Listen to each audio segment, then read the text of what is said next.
lost away on a lonely shore.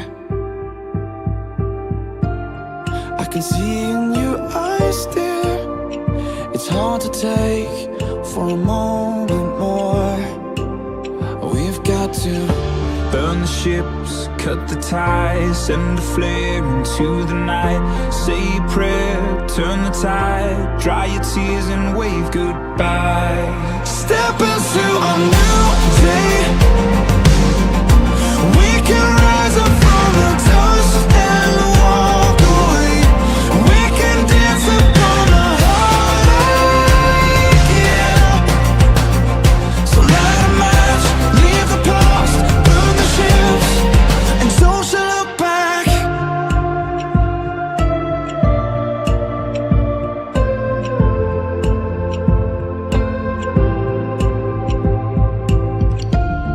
Don't let it arrest you. This fear of falling again. And if you need a refuge, I will be right here until the end. Oh, it's time to Burn the ships, cut the ties, send a flare into the night. Say a prayer, turn the tide, dry your tears and wave goodbye. step into a new day. We can rise up from the dust and walk away. We can dance upon the heartache, yeah. So light a match, leave the past, burn the ships, and don't you look back.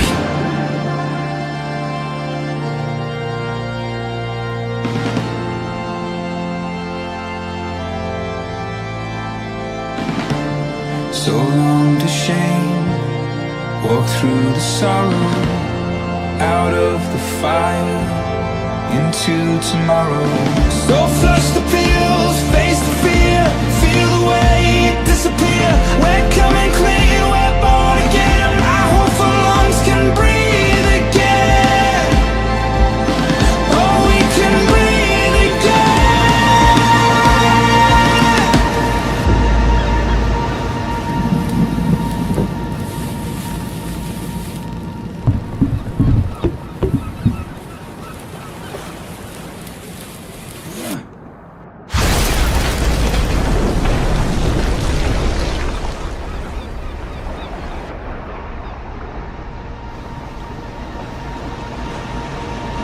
And step into a new day.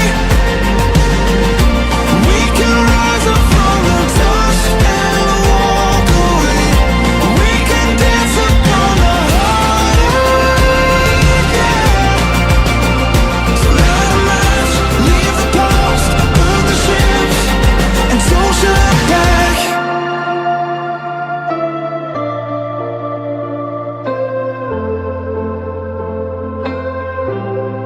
And don't you look back.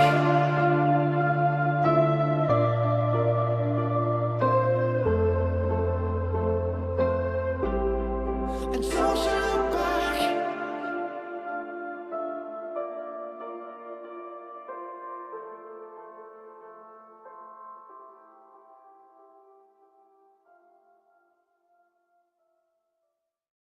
Una buonasera a tutti e ben ritrovati qui a Radio Piper, al nostro programma del mercoledì. E stavo pensando prima, siamo davvero fortunati ad esserci ed avere questo programma per noi e avere questa possibilità proprio di farlo qui a Radio Piper, che è una radio FM che trasmette qua nel Triveneto e che si può ascoltare in tutto il mondo, come tanti di voi lo stanno già facendo, che ci stanno scrivendo, e salutiamo anche gli amici dell'Argentina che seguono. E ecco, per cui si può ascoltare sia YouTube su Radio Piper o Facebook Radio Piper, Facebook Piper Club, sul sito www.radiopiper.it e dalla app, dal telefono Radio Piper. Questa sera è un'altra puntata speciale, un'altra puntata in cui la settimana scorsa è stata quella della risurrezione e so che molti di voi appunto hanno fatto un loro percorso, una loro risurrezione interna, diciamo, perché nonostante quale sia il credo di ognuno, l'importante è applicarsi a ciò in cui uno crede per evolversi, se no rimaniamo sempre là fermi. E ringrazio tutti voi che lo state facendo, per cui questo, ecco, è molto bello vedere che ci sono così tante persone consapevoli delle loro azioni e di quello che fanno e che le stanno mettendo in pratica e stanno vedendo i risultati, e a loro volta le persone con cui stanno parlando lo stanno ridistribuendo, perché la conoscenza che noi riceviamo dobbiamo ridistribuirla affinché venga reintrodotta altra conoscenza in noi, perché la conoscenza va condivisa con il nostro prossimo, che ovviamente quelli che sono capaci di accettarla, di metterla in pratica, perché non tutti vogliono accettarla, perché tanti vivono nel loro ego, nel loro orgoglio, e gli va bene così come sono. Ecco, per cui una domanda volevo rispondere che mi avete scritto: da cosa è dato il mio credo? Ecco, il mio credo è dato da me stesso, ovvero sia, io non sono mai andato da né nessuna religione, né letto alcun testo sacro o altre cose, eccetera. Più che altro appassionato, sì, a tante culture, tanti perché, a tante motivazioni che spingono l'essere alla ricerca di se stesso, capire chi siamo, cosa facciamo, perché siamo qui, a cosa serve questa vita, perché nasciamo e moriamo e cosa facciamo nel mentre. Non mi sono mai accontentato solo della risposta di esistere, mangiare, dormire, procreare, lavorare, eccetera. Cioè, mi sembra un po' misera come risposta, per cui ho sempre cercato oltre, ho sempre chiesto di avere un'illuminazione, una conoscenza per capire oltre, e man mano che tu, diciamo, nel tuo cuore fai spazio a queste domande e accetti anche le risposte, poi man mano vai avanti e le sviluppi. Credente in Gesù? Boh, sì e no, diciamo, alcuni momenti della mia infanzia forse sì, poi per tantissimi anni non ci ho fatto caso, praticante no, non sono mai stato un tipo da chiesa o da istituzione o fare preghiere, eccetera. Non penso nemmeno di saperne nemmeno una, però la ricerca in me stesso sì, e ognuno di noi può arrivarci in vari modi. Non è detto che il mio è giusto o sbagliato, cioè ci sono tanti modi per arrivare, tante cose che uno mette in pratica. E a me è iniziato tanto dal mio viaggio che ho fatto su in Lapponia. Là ho cominciato veramente a conoscere me stesso, a mettere il mio ego da parte, che ego vuol dire, secondo me, quando si basa troppo su noi stessi, i nostri sentimenti, cosa proviamo, se facciamo entrare la rabbia in noi o questo, cioè questo è un po' l'ego che magari canalizza diciamo effetti che possono essere sia positivi che negativi e non necessariamente consapevoli di cosa si sta vivendo, e si tende a dare la colpa agli altri, mentre secondo me bisogna un po' tralasciare questa parte di ego di noi stessi e abbracciare un qualcosa di più grande, di più immenso, che può darci qualcosa in più nella vita, soprattutto in noi stessi, da condividere con il nostro prossimo. Ecco.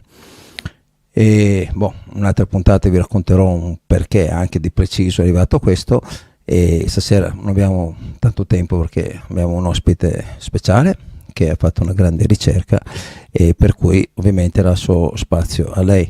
Comunque, per chiudere la parentesi, credo che ognuno di noi è un po' alla ricerca di se stesso e capire la profondità di chi è e perché siamo qui, questo sì. E le domande sono anche segno di intelligenza, perché poi si va a cercare delle risposte e si stimola il cervello ad andare oltre. Poi il credo ognuno lo mette in quello che gli sembra meglio, diciamo, chi crede in Dio, chi crede in Gesù, chi crede in altre dottrine o altre religioni, chi crede in un dragone in TV, chi crede in altre cose, ognuno crede a quello che vuole, però credo che alla fine il risultato sia quello della gioia che uno vive in se stesso, perché se quello in cui tu credi ti fa star bene, ti fa essere felice, ti fa essere così pieno e consapevole in te stesso che non permetti ad altre notizie o altre energie negative entrare, penso questo sia un po' raggiungere il risultato di quello che uno vuole ottenere. E penso che se uno è incredente, indipendentemente in cosa, deve raggiungere questo, perché andare a seguire è come uno va a scuola, no? E uno dice ok, io divento un meccanico, bene, e poi se si ferma alla scuola e non lo mette in pratica, non è un meccanico, è uno che ha studiato per essere meccanico, ma non lo è, perché non sa nemmeno usare un cacciavite. È la stessa cosa, come dire, uno va e segue una filosofia, una dottrina, una conoscenza, eccetera. Ok, sì, sta bene. Come dire, uno va in un tempio, va in una chiesa, benissimo, fantastico, ma ok, prendi conoscenza, apprendi, fai anche le tue preghiere, cerchi di capire il perché, eccetera, ma se tu questa conoscenza non la porti a casa e non la metti in pratica nella tua vita quotidiana, non serve a nulla, rimane teoria, ma in pratica non c'è. Per cui che senso ha anche a faticare per andare ad avere questa conoscenza se poi non te ne fai nulla? Per cui secondo me il vero credente è quello che vive quello in cui crede e apprende, quello che mette in pratica quello che apprende, quello che porta avanti questa cosa in cui lui crede, che è felice in quello che sta facendo e lo vedi radiante come sole e porta trasmette questa felicità al suo prossimo. Allora quello è un credente. Se questo non avviene in te, io non so cosa uno crede a questo punto, perché il credo deve portare a questo, e se non porta a questo, secondo me è tempo sprecato. Per cui diciamo, ecco, la mia fede, il mio credo è nato da determinate cose che mi sono arrivate, però principalmente è partito da dentro di me, perché è una sete di conoscenza e cercare di capire cosa c'era là fuori nell'invisibile, che nel visibile effettivamente c'è poco o nulla, e cercare di sviluppare gli occhi per capirlo e anche il cuore per accettarlo, perché noi diciamo ok, cosa l'universo può fare per noi? Bene, ma io dico cosa noi possiamo fare per l'universo, e poi se l'universo vorrà fare qualcosa per noi, ma ci sta già dando tutto, ci sta dando un pianeta su cui vivere, un corpo in cui abitare e godere delle cose del mondo, cioè ci sta dando veramente tantissimo, per cui possiamo solo ringraziare quello che abbiamo e che ci siamo ritrovati, non chiedere di più di quello che si ha, è già tanto godere e accettare e vivere al massimo quello che abbiamo. Questo secondo me è la parte principale da comprendere, e connettersi con noi stessi, e quando sei connesso con te stesso tutto il resto ti viene rivelato. Per cui alla fine questo programma tra di noi serve per questo, proprio per acquisire la nostra connessione ed andare oltre quello che vediamo o quello che sentiamo. Cioè dobbiamo vivere quello che vogliamo essere in noi stessi, quello che c'è dentro e quello che ci sarà fuori, cioè come in cielo, come in terra, come dentro, come fuori. Se noi dentro avremo felicità, trasporteremo felicità. Se abbiamo conoscenza, trasmetteremo conoscenza. Se abbiamo lamentela, trasmetteremo lamentela. Se siamo pigri, trasmetteremo pigrizia. Per cui noi siamo quello che vogliamo essere e non possiamo dare la colpa a niente, assolutamente no. Perché è inutile come dice, colpa di quello, colpa di quest'altro, colpa di come ci ritroviamo in questa situazione, per colpa... No, è colpa nostra che noi accettiamo queste cose negative che entrano in noi, perché la vita è bella. E questi sono dei test per vedere se noi rimaniamo bambini infantili e ci piangiamo addosso o ci diamo da fare per superarli. Per cui dipende da noi, cioè non possiamo dare la colpa a nessun altro, che siamo noi gli artefici della nostra vita e quello che vogliamo sentire in noi stessi. Per cui colpa non va dato niente a nessuno, e noi dobbiamo guardarci dentro e superarli e diventare persone più forti e più responsabili. Ecco, detto questo, vi presento l'ospite di stasera, una grande ricercatrice che ha fatto veramente una ricerca molto approfondita e molto interessante, ecco, per il beneficio di tutti noi, perché chi viene qua porta la sua conoscenza e la regala ad ognuno di noi, come voi regalate il vostro tempo a noi. E vi ringrazio per questo, per esserci, e a voi la Pier Domenica. Buonasera a tutti, Buonasera a te, Edward. Grazie per avermi ospitato qui. Non sono una grande ricercatrice, diciamo che sono una curiosa e ho sì cercato qualcosa, perché questa Maddalena probabilmente è lei che ha cercato me. Un po' di anni fa è cominciata a entrare nella mia vita, me la ritrovavo, frasi, immagini, e questo mi ha incuriosito, perché io, per quel poco che la conoscevo, era quello che la Chiesa in qualche maniera mi aveva fatto conoscere. La conoscevo come una donna peccatrice, una donna che Gesù aveva redento in qualche maniera. Però poi, andando a cercare, eccetera, c'erano delle incongruenze, e questo mi ha fatto continuare a andare a vedere, a cercare, eccetera. E niente, ho capito che intanto Maddalena era una discepola, la 13ª discepola. Non è mai stata considerata tale. I discepoli si fermano apostoli a 12, che poi diventano, sono i discepoli, ma diventano apostoli nel momento in cui Gesù muore, ma cambia la terminologia.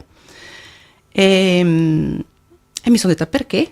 Perché era l'unica donna? Perché effettivamente, se si va a vedere, si è sempre parlato di uomini, non ho mai sentito parlare, se non della madre di Gesù, di altre donne che comunque praticassero con Gesù e con gli altri. E allora in tutto questo ho visto, sono andata a cercare e niente, Maddalena intanto non è il suo nome, ma deriva dalla città del paese dove lei abitava, Magda, e quindi l'hanno chiamata Maddalena. Maria Maddalena non si chiamava Maria, ma Maria è una storpiatura in latino del nome Miriam. Miriam sta per sacerdotessa. Cambiando la terminologia del suo nome, diciamo che si è tolto anche un po' potere a questa donna, perché da sacerdotessa si è trasformata in donna di facili costumi, diciamo. E questo mi ha incuriosito ancora di più. E ho capito che c'era un legame forte tra lei e Gesù, più forte di quello di cui si era sempre parlato. Era la sua compagna. Io non ho la verità in tasca, però ritengo che sia giusto dare il giusto ruolo che lei aveva. Per tanto tempo si è dimenticata, e forse adesso è il tempo di riconoscerla come compagna, come sacerdotessa, come donna emancipata per l'epoca, come donna coerente, è sempre rimasta se stessa, e comunque con una grande conoscenza che condivideva con Gesù. Diciamo che Gesù ha fatto conoscere Dio a lei, ma lei ha permesso a Gesù di portare in giro la sua parola, la sua conoscenza. Quindi io li considero una coppia sacra, una coppia che collaborava mano nella mano. Non c'era lui che insegnava più di lei, collaboravano. Dunque, ho detto, era una sacerdotessa. Sì, era una sacerdotessa della Dea Madre, rappresentazione dell'aspetto femminile del culto di Iside. Quindi una sacerdotessa, adesso non mi viene il termine. Beh, ma è normale, anche perché è la prima volta sì, che infatti, tu parli scusate, in trasmissione, per cui è normale che uno è anche emozionato, perché per voi che state a casa, immaginatevi a parlare da soli davanti a uno specchio, per cui non è facile, dai, magari vengono in mente magari le soggezioni, magari stati d'animo, le cose, l'ansia, madonna, sto dicendo bene, sto dicendo male, ma invece uno deve essere se stesso, sì. Quello che viene. Okay. È come se stiamo facendo una chiacchierata tra noi due, e anche voi ovviamente che state ascoltando, però diciamo stiamo chiacchierando io e Ok. te, per cui non c'è nessuna soggezione, C'è anzi così. per cui io invito sempre le persone a venire, qualcuno viene, qualcuno no, perché ovviamente stare davanti a una telecamera o un microfono non è la cosa più È facile. più facile diciamo, mettersi ecco. dall'altra parte e magari criticare. Ah, beh, quello è la cosa più semplice al Comunque, mondo. sì, comunque niente, era una sacerdotessa pagana. Sì. E le donne come lei erano reincarnazioni considerate della Dea Madre. Erano poche, avevano una forte conoscenza. Lei era di famiglia, era nata intanto in Antiochia, in Siria, nell'anno 4 circa, figlia di un mercante che mercanteggiava tra l'Oriente e l'Egitto, quindi di famiglia ricca. Ed ecco per questo che lei frequentava il Tempio ed era un'allieva che sarebbe diventata sacerdotessa. Il suo compito era quello nella vita. Aveva 2 fratelli, Marta più giovane e Lazzaro, di cui si parlerà poi anche nei Vangeli canonici. Lazzaro, sì. Sì, il famoso Lazzaro, era il fratello. Infatti lei viene chiamata anche Maria di Betania, con varie terminologie. Poi lei è sempre anche la Maria, la peccatrice della cena di Betania, 6 giorni dopo la Pasqua, mi sembra. Ed è sempre la Maddalena anche delle nozze di Cana. Ed è la Maddalena a cui Gesù scaccia i 7 demoni cosiddetti. Ma la nozze di Can cosa sarebbe? Allora, le nozze non di- penso che molti la conoscono, io per dire non la conosco. Allora, si parla nei 4 Vangeli canonici, mi sembra sia il Vangelo di Giovanni, in cui si parla delle nozze di Cana. Praticamente gli si dice che Gesù è arrivato, si diceva invitato con la madre, che tra l'altro, apro una parentesi e chiudo, chiamata Maria anche lei, ma in realtà il nome era Miriam, era una sacerdotessa anche la madre di Gesù, quindi, e anche la sorella, che poi sarebbero state le 3 Marie che seguivano Gesù nei suoi viaggi, nel suo peregrinare per portare la parola. Alle nozze di Cana lui si presenta con la madre, si dice invitato, però in realtà poi a un certo punto manca il vino e la madre si riferisce a lui come padrona di casa. Guarda, di ai servi che si procurino ancora vino perché poi manca il vino. E lui risponde donna lascia stare e poi praticamente trasforma l'acqua in vino, così si dice. Sarebbe uno dei suoi primi miracoli. Allora, intanto in quel periodo lui non era ancora conosciutissimo, quindi già di per sé che venga invitato ad un matrimonio, se è un personaggio importante, ok. Che poi in questa casa la madre e lui decidano cosa far fare ai servi, già fa molto strano. Lo fai se sei il padrone di casa, se tu sei la madre dello sposo. Mm-hmm. E quindi quello è il matrimonio di Gesù e Maddalena. Almeno la verità non ce l'ho in tasca, ma come qualcuno non diceva questo, io posso pensare questo, mi sembra più coerente. Certo. Per E anche queste più piccolezze. logico. Sì, esatto. Per quanto riguarda invece il discorso di Lazzaro, anche lì Lazzaro muore, va a cercare Gesù dopo 2 giorni Marta, la sorella minore. Perché va Marta e non Miriam, che è la maggiore? Perché Miriam deve rimanere in casa per il lutto. Le donne sposate non potevano uscire, dovevano aspettare l'arrivo del marito per poter poi uscire di casa. E infatti Miriam esce quando arriva Gesù. E quindi è un'altra motivazione. 6 giorni dopo la Pasqua, sostanzialmente c'è la cena di sempre Betania, perché Lazzaro è risuscitato grazie a Gesù. È un altro dei suoi miracoli.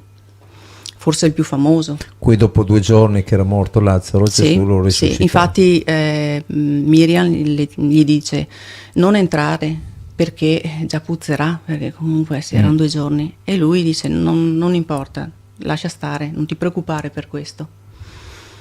E infatti poi Lazzaro esce con le bende, così si racconta, insomma, perché li bendavano, era una specie di mummificazione con poi degli oli, eccetera. E niente, sostanzialmente c'è questa cena dove tra l'altro si capisce che lei è di famiglia ricca, perché invitare 11-12 persone a pranzo non era per tutti. Ricordiamoci che stiamo parlando di 2000 anni fa, di un popolo che insomma non era, già oggi insomma non è che tutti sono cambiati gli anni, ma non è che tutti lo possano fare. E oltre a questo, in questa cena lei a un certo punto unge i piedi di Gesù e il capo, e poi si dice asciughi i piedi con i capelli sciolti. Allora, le donne non potevano andare in giro se non c'era il marito o un fratello con i capelli sciolti. Dovevano legarli perché era segno di essere impuri. E infatti li coprivano anche con di solito dei si veli, vede sì. con dei veli, esatto. È una cosa che si è portata trasportata anche nella Chiesa cattolica per tanti anni. Io mi ricordo, ero ragazzina e andavo in chiesa con il velo. Era bianco per le ragazze, per le signore era nero, specialmente se poi erano in lutto, eccetera. Sì. E finché adesso io non so perché non seguo molto queste cose, so che a un certo punto penso un papa che aveva deciso che si poteva non metterlo più, e io so che non l'ho più messo. Addirittura mi raccontavano che diversi anni fa le donne stavano da una parte e gli uomini dall'altra nella chiesa. Anche, sì. Per cui c'era tutta questa divisione, cioè io non trovo il senso, però vabbè. E quindi lei asciuga i piedi con questi capelli sciolti, e già quindi si capisce che è il suo consorte, lo può fare con il suo consorte. Questo gesto in cui lei si inginocchia, unge, tra l'altro con l'olio di nardo. L'olio di nardo era un olio che usavano le sacerdotesse nel tempio, era un olio costosissimo e che si potevano permettere pochissimi, quindi anche questo porta. E il capo, la Chiesa l'ha definita un gesto di richiesta di perdono dei peccati. In realtà era un gesto di iniziazione di un re, di un sacerdote. Quindi lei ha fatto un gesto totalmente diverso, ha riconosciuto in lui il re dei re, questo grande sacerdote. Quindi ci sono vari episodi che sono stati interpretati in un modo, ma che possono essere interpretati anche nel modo completamente opposto. Certo.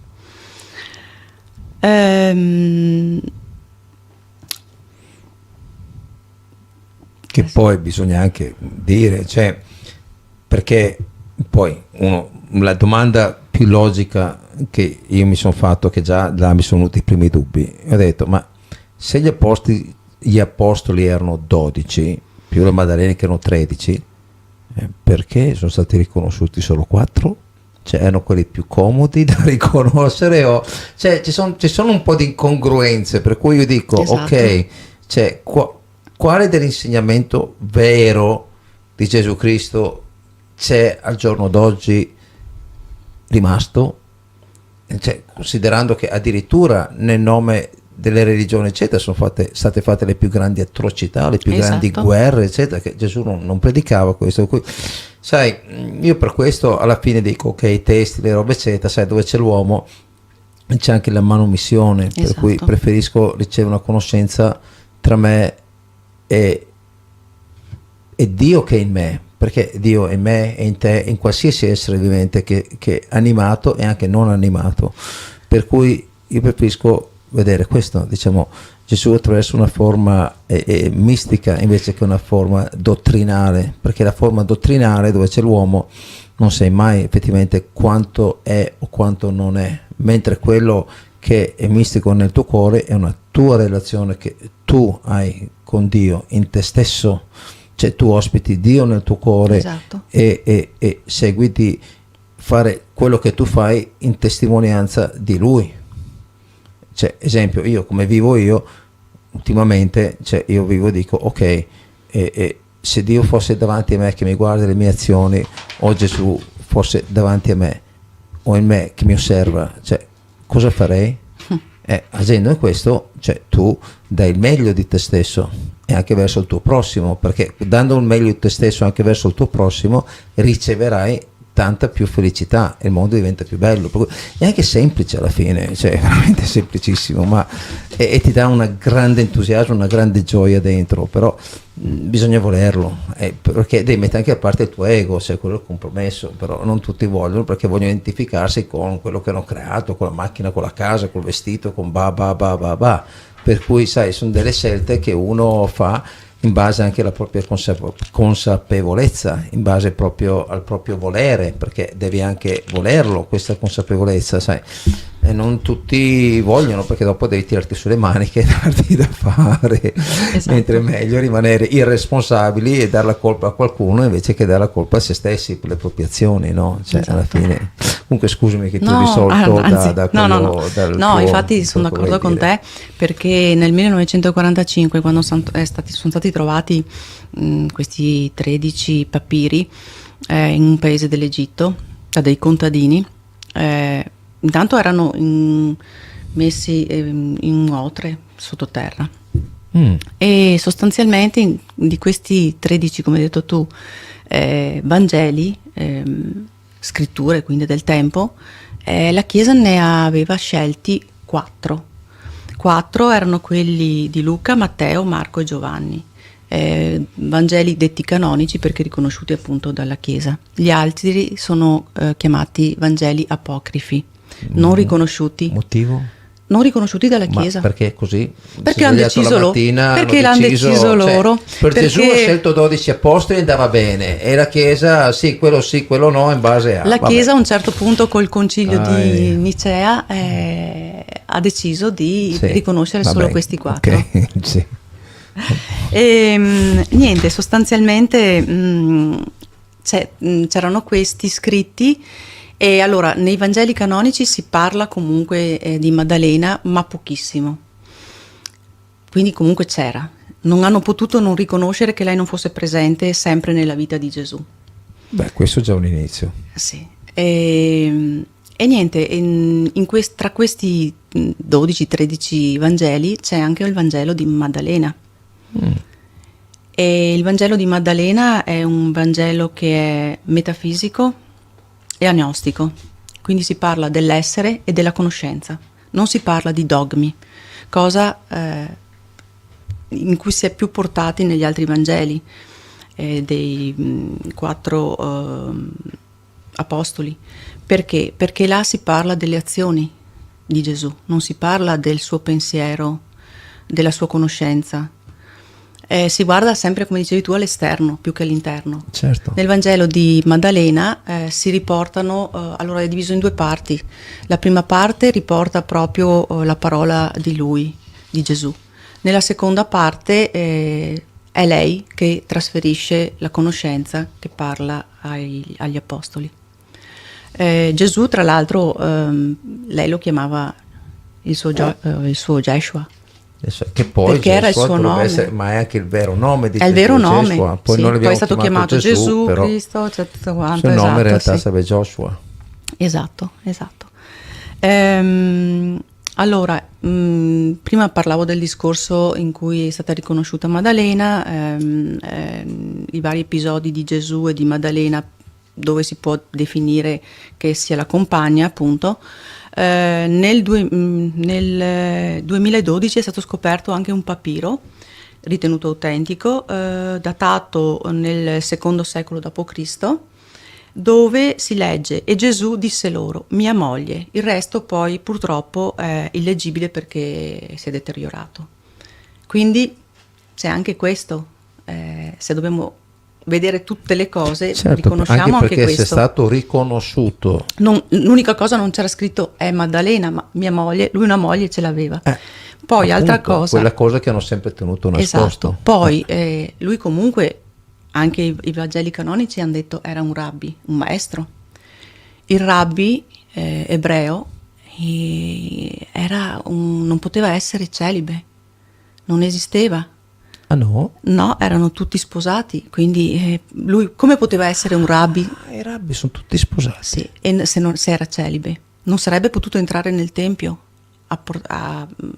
a discutere con gli altri rabbi, a portare conoscenza, a condividere Certo, conoscenza. perché se tu non hai una famiglia, come fai a spiegare a un'altra famiglia come vivere se tu non vivi sui Esatto, stessi che tra l'altro problemi? è una cosa che io ritengo anche giusta, insomma, perché logico, comunque cioè. non puoi avere l'esperienza e parlare di cose di cui non hai esperienza. Appunto, è solo una cosa teorica, scritta, ma non è Esatto. pratica. Esatto. Allora, a un certo punto si parla di Gesù che toglie questi 7 demoni a Maddalena. Partiamo dal concetto che Maddalena era una donna appunto acculturata, da famiglia nobile, diciamo che per quel periodo storico, considerando che ancora oggi è così per certe religioni, era sicuramente quasi una ribelle. Una ribelle che magari appunto viene considerata una, come si dice quando hai un demone. Quando uno dentro non di te. si sottomette, Sì, dice esatto. sei indemoniato, ma in realtà Indemoniato, è solo ecco, non mi perché veniva il non termine, sei indemoniata. come un servitore, cioè, alla Esatto, fine. esatto. In realtà diciamo che sì, i 7 demoni, essendo lei una sacerdotessa, era un rito di iniziazione in realtà, per diventare sacerdotessa. Ok. Io qui ho una parte, se posso leggerla, Sì, così certo magari do che una è una cosa, cioè più che con le mie parole, forse è più chiaro il concetto se lo leggo da qui, la gente, Sì, magari i nostri volentieri. ascoltatori lo capiranno meglio.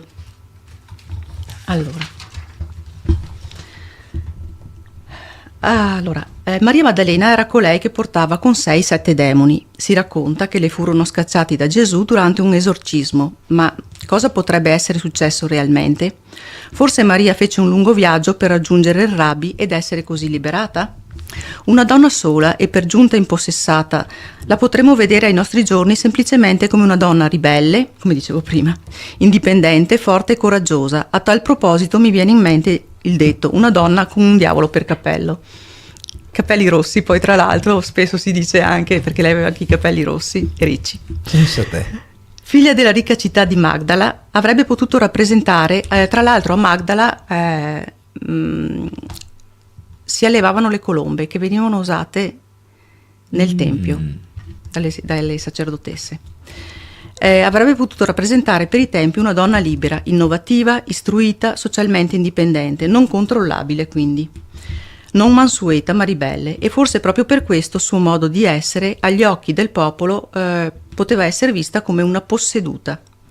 È bene ricordarsi sempre che in quell'epoca la pressione del patriarcato era ben superiore a quella che possiamo sentire adesso, anche se, rimanendo nell'oggi, possiamo dire che in alcune culture meno emancipate della nostra ancora la donna non viene considerata col giusto valore che ha, insomma, viene considerata come un essere inferiore, Sì, o che comunque deve essere proprietà del marito, diciamo. Sì, perché io ho notato una cosa, cioè, scusa ti interrompo un attimo, che in tante culture, cioè, o religioni, o istituzioni, eccetera, la donna non viene mai riconosciuta al stesso livello dell'uomo, e questa è una cosa che non ho mai capito perché, nonostante che la donna che dà la vita, dà la procreazione, ha tanta conoscenza, cioè veramente la donna si ha tanto da fare, secondo me anche più dell'uomo.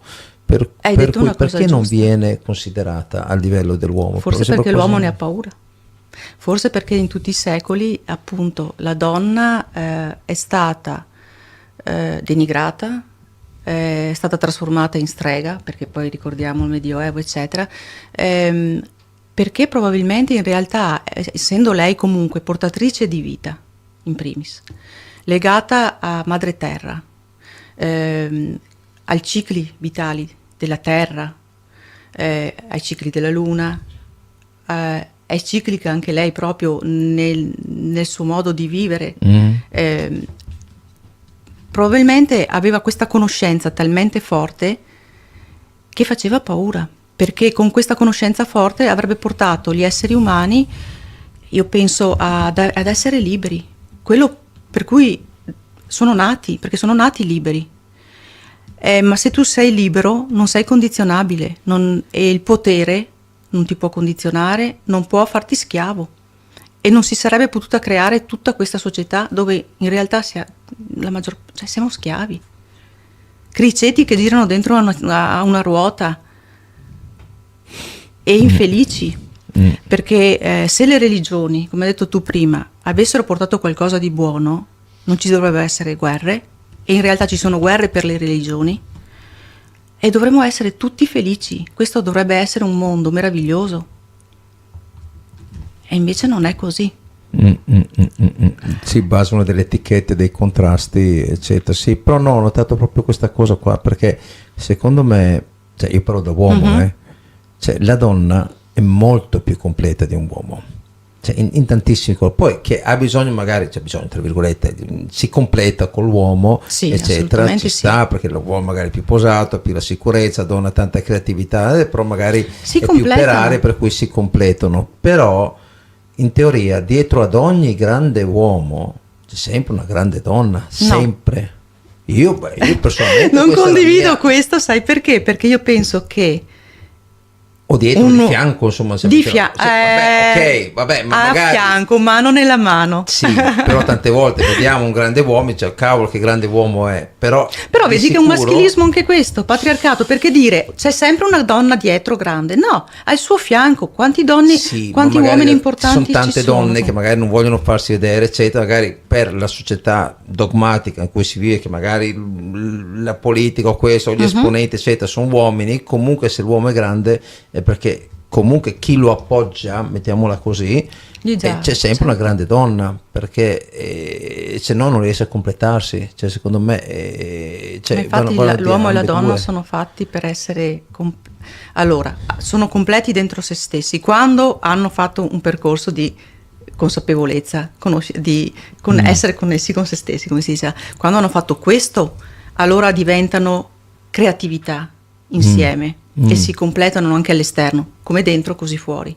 Quando in realtà non sono in equilibrio all'interno, non hanno fatto un lavoro su se stessi, diventa una dipendenza all'esterno, allora diventa proprietà, e poi ci sono tutte quelle cose che dicevi tu, la rabbia, la gelosia,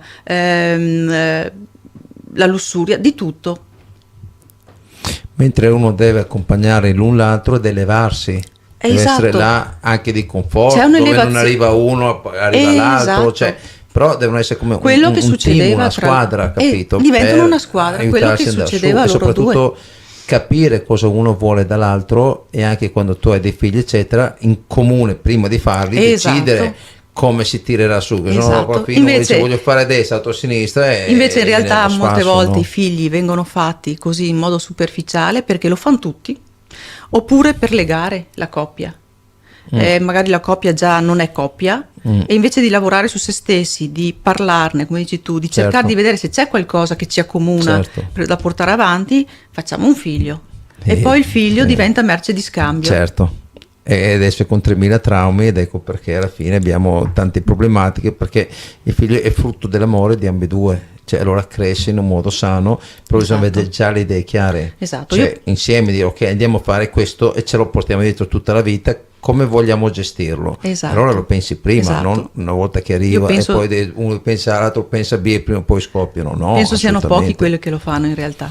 Però allora forse no, ti dico no, e ti dico sai perché è un problema nostro principalmente, perché noi soprattutto in Italia abbiamo tanta ignoranza, siamo il paese più ignorante europeo e 14 14° posto al mondo per ignoranza, per cui ti fa capire che abbiamo tanti problemi da risolvere proprio in noi stessi prima, che se tu più a nord vai, tu vedi le famiglie che funzionano, come gestiscono i figli, come questo, come già il figlio comunque non rimane a casa tanti anni in Nord Europa, già 15-16 anni va a vivere per conto suo, fuori casa, si fa la sua vita, le sue cose, per cui c'è l'impronta che tu dai, quella che poi porta avanti, per cui un'indipendenza. sì, ma c'è già fatto un calcolo già all'inizio, niente abbastanza ben calcolato tutto, allora tu riesci a anche organizzare quello che tu andrai a fare e allora diventi compagno di vita per un qualcosa in più, capito? Dici ok, fate figli eccetera, quando ho già 40 anni, ho già 2 o 3 figli, sono già fuori casa,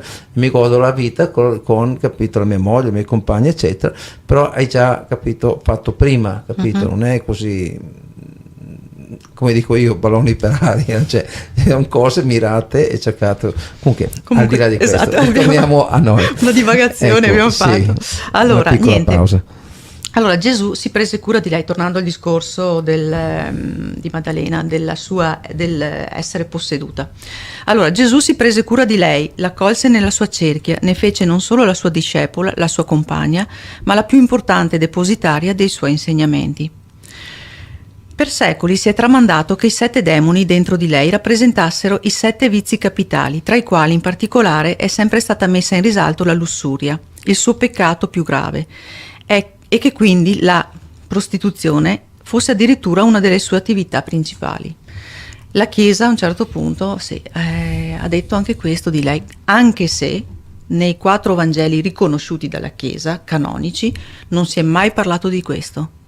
Però qualcuno ha avuto la bella idea di aggiungere anche questo, per proprio per denigrare totalmente, il ruolo della direi, donna, di modo che, capito, esatto, l'uomo insicuro riusciva sempre ad andare avanti e dominare il famoso gregge e avanti, esatto. insomma, ecco. Allora, perché il numero 7? Perché si parla di 7 demoni e 7 vizi capitali. Allora, il numero 7, qua ci sono un po' di spiegazioni che penso siano interessanti anche per i nostri ascoltatori. Il numero 7 ha valenza esoterica, rappresenta la creazione. È collegato al cosmo, richiama i 7 pianeti, i 7 giorni della settimana, i 7 colori dell'iride, le 7 note. L'unione del 3 e del 4, dello spirito e della materia, rappresenta l'integrazione delle dimensioni del cielo e della terra. Il 7 rappresenta anche l'ultimo chakra, la corona.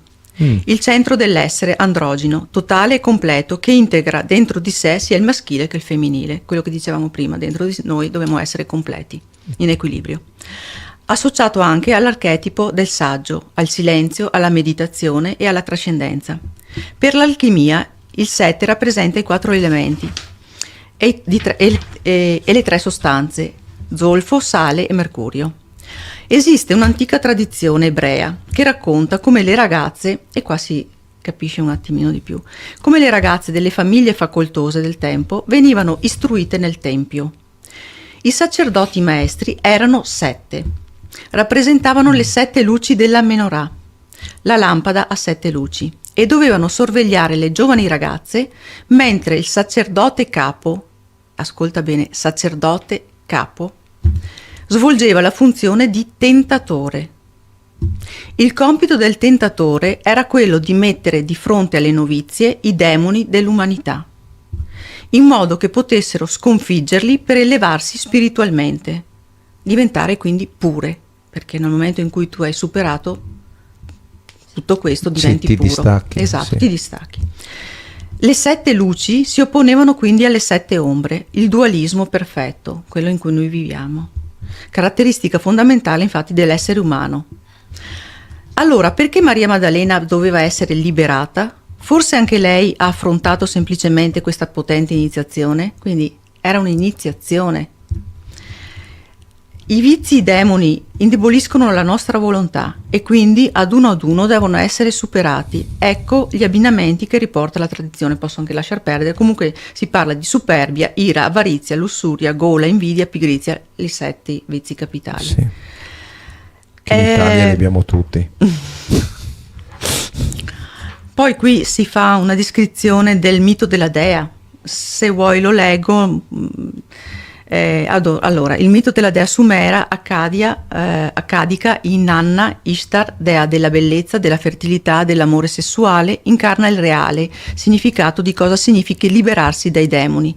Si narra che la dea, per ritrovare il suo amato Tammuz, Dammuzzi, dovette scendere negli inferi ed attraversare 7 cancelli, dietro i quali si nascondeva ogni volta un demone diverso, quello di cui parlavamo prima, che le chiedeva al suo passaggio di togliersi un indumento, ossia un aspetto negativo che doveva lasciare andare per poter proseguire. È un simbolismo.